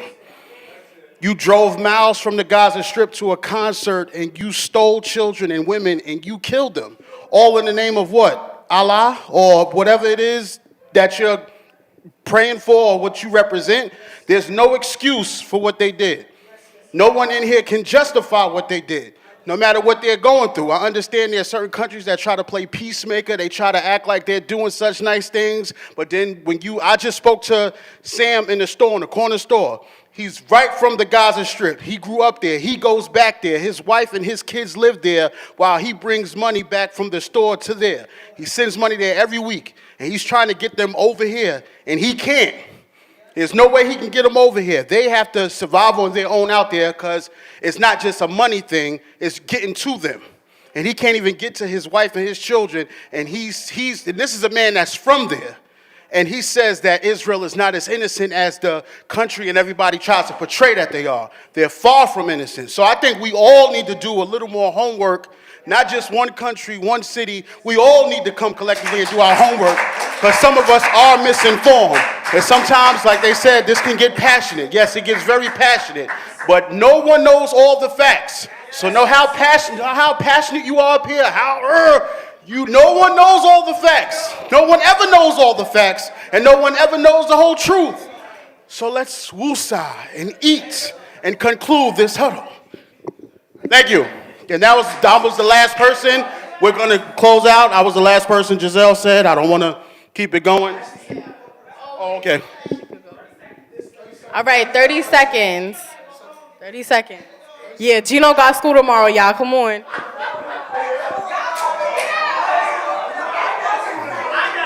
He said, no, you don't.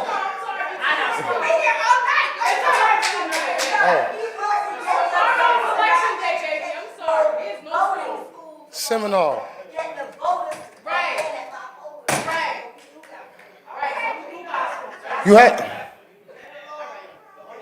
You have to remember the Holy War.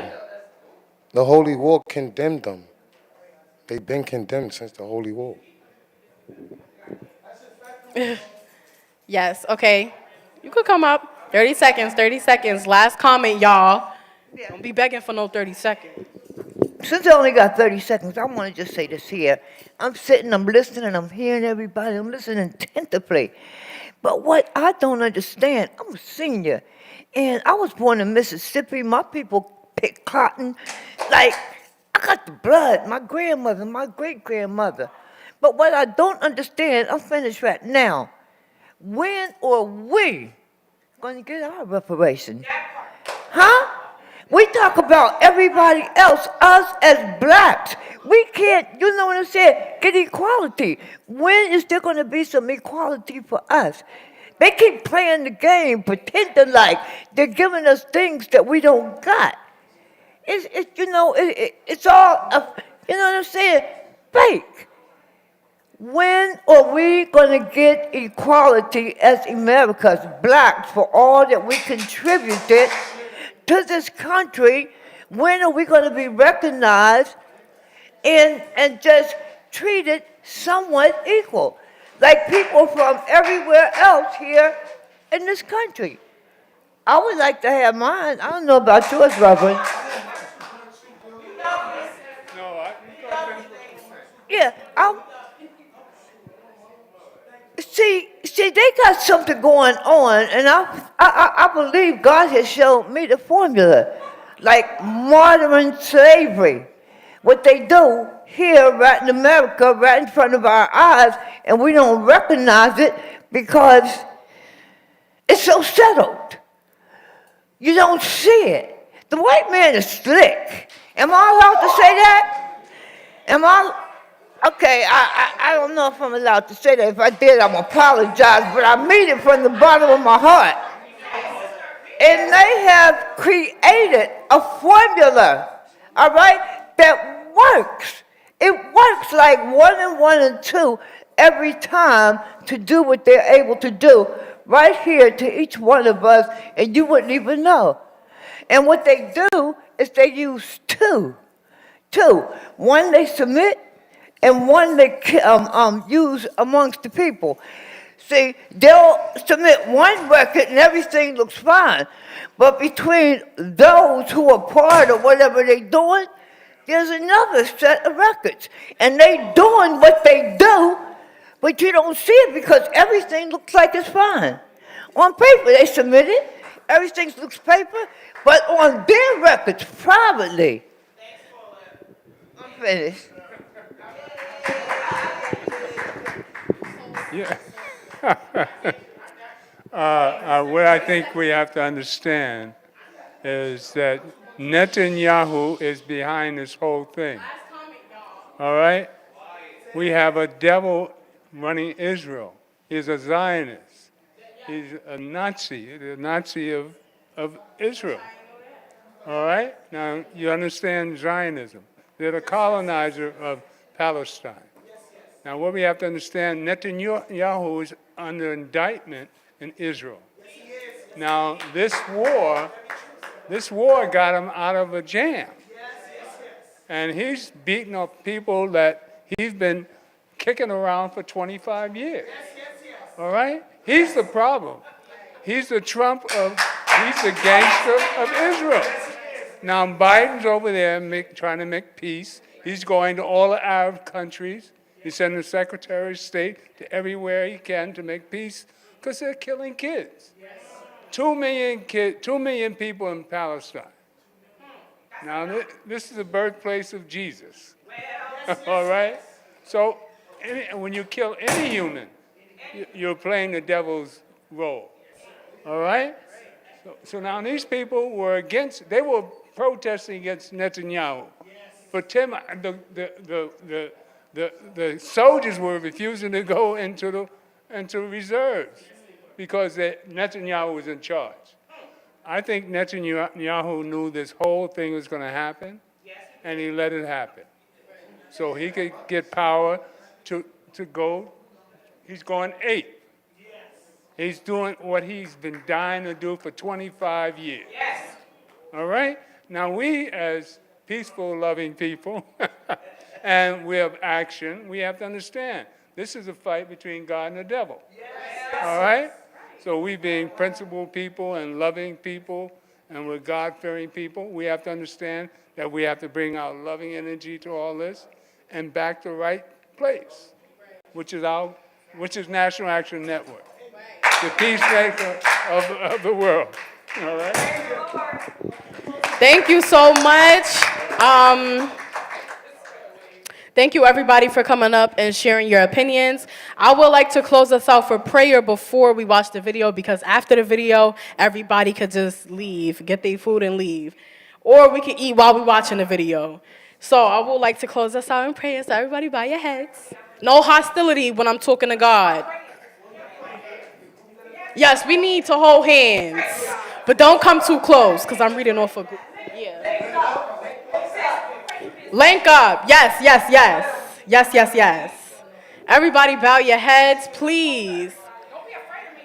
Because this is about peace and prosperity. Come on, Mr. Gilchrist. Touch my arm. If y'all don't link us, okay. We know they heart. We know they heart. So I would like for everybody to bow their heads and close their eyes. Y'all know I don't pray good, so please bear with me. Okay, so, all right, can I start? Okay. Oh, wait. We need one more in the link circle, or God won't hear us.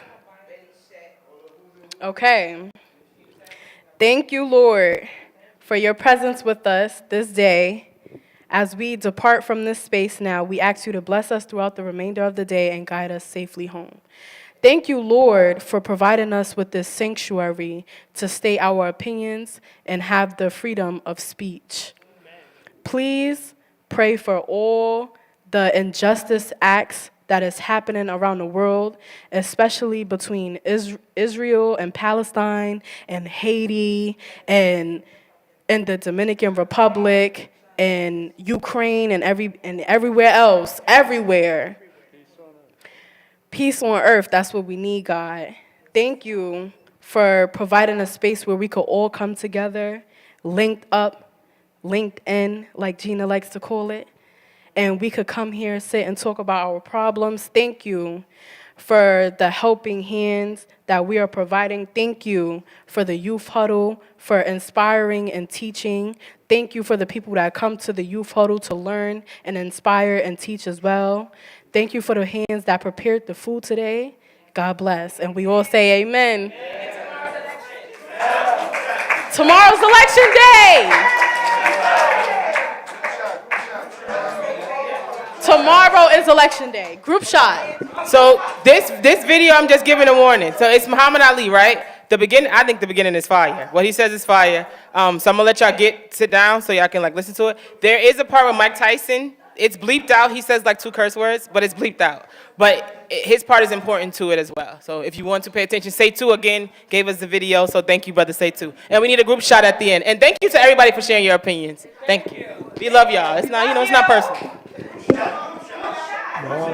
Okay, so they want to do the group shot before we eat. So please, Brother Ron, Brother Christian, y'all already at the food. We doing a group shot. All right, come take a picture with the food. Oh, He has no I'll eyes, take a picture though with the he food. sees. He has no ears, though he hears. Ron. He remembers everything with the aid of mind and memory. When he Yes, wishes she to did drag me to create, Huddle. He just orders. Thank you for Auntie Gina for dragging me. And we call it to make sure they hear. He's the supreme. What would you like people to think about you when you've gone? I'd like for them to say he took a few cups of love. He took 1 tablespoon of patience, 1 teaspoon of generosity, 1 pint of kindness. He took 1 quart of laughter, 1 pinch of concern, and then he mixed willingness with happiness. He added lots of faith, and he stirred it up well. Then he spread it over a span of a lifetime, and he served it to each and every deserving person he met. I studied life, I studied people, and I'm educated on this. But when it comes to reading and writing, I'm not. Thank you. Enjoy your food. But when it comes to common sense, when it comes to feelings, when it comes to love, compassion, heart for people, then all I represent in my country. Good job. I'm Carlin President.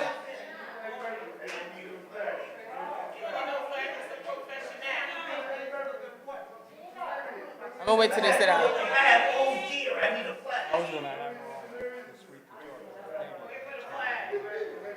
But you will be a good challenge for her. You will be a good challenge.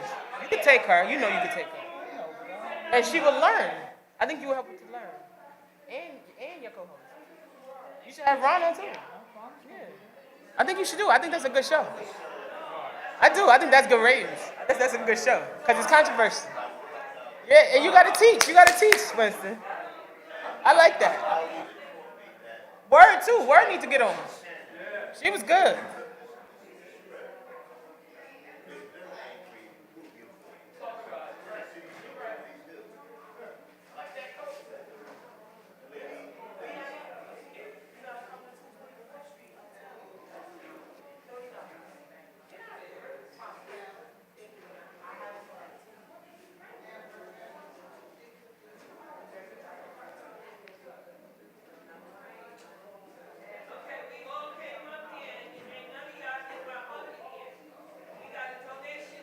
In my confidence, I am the.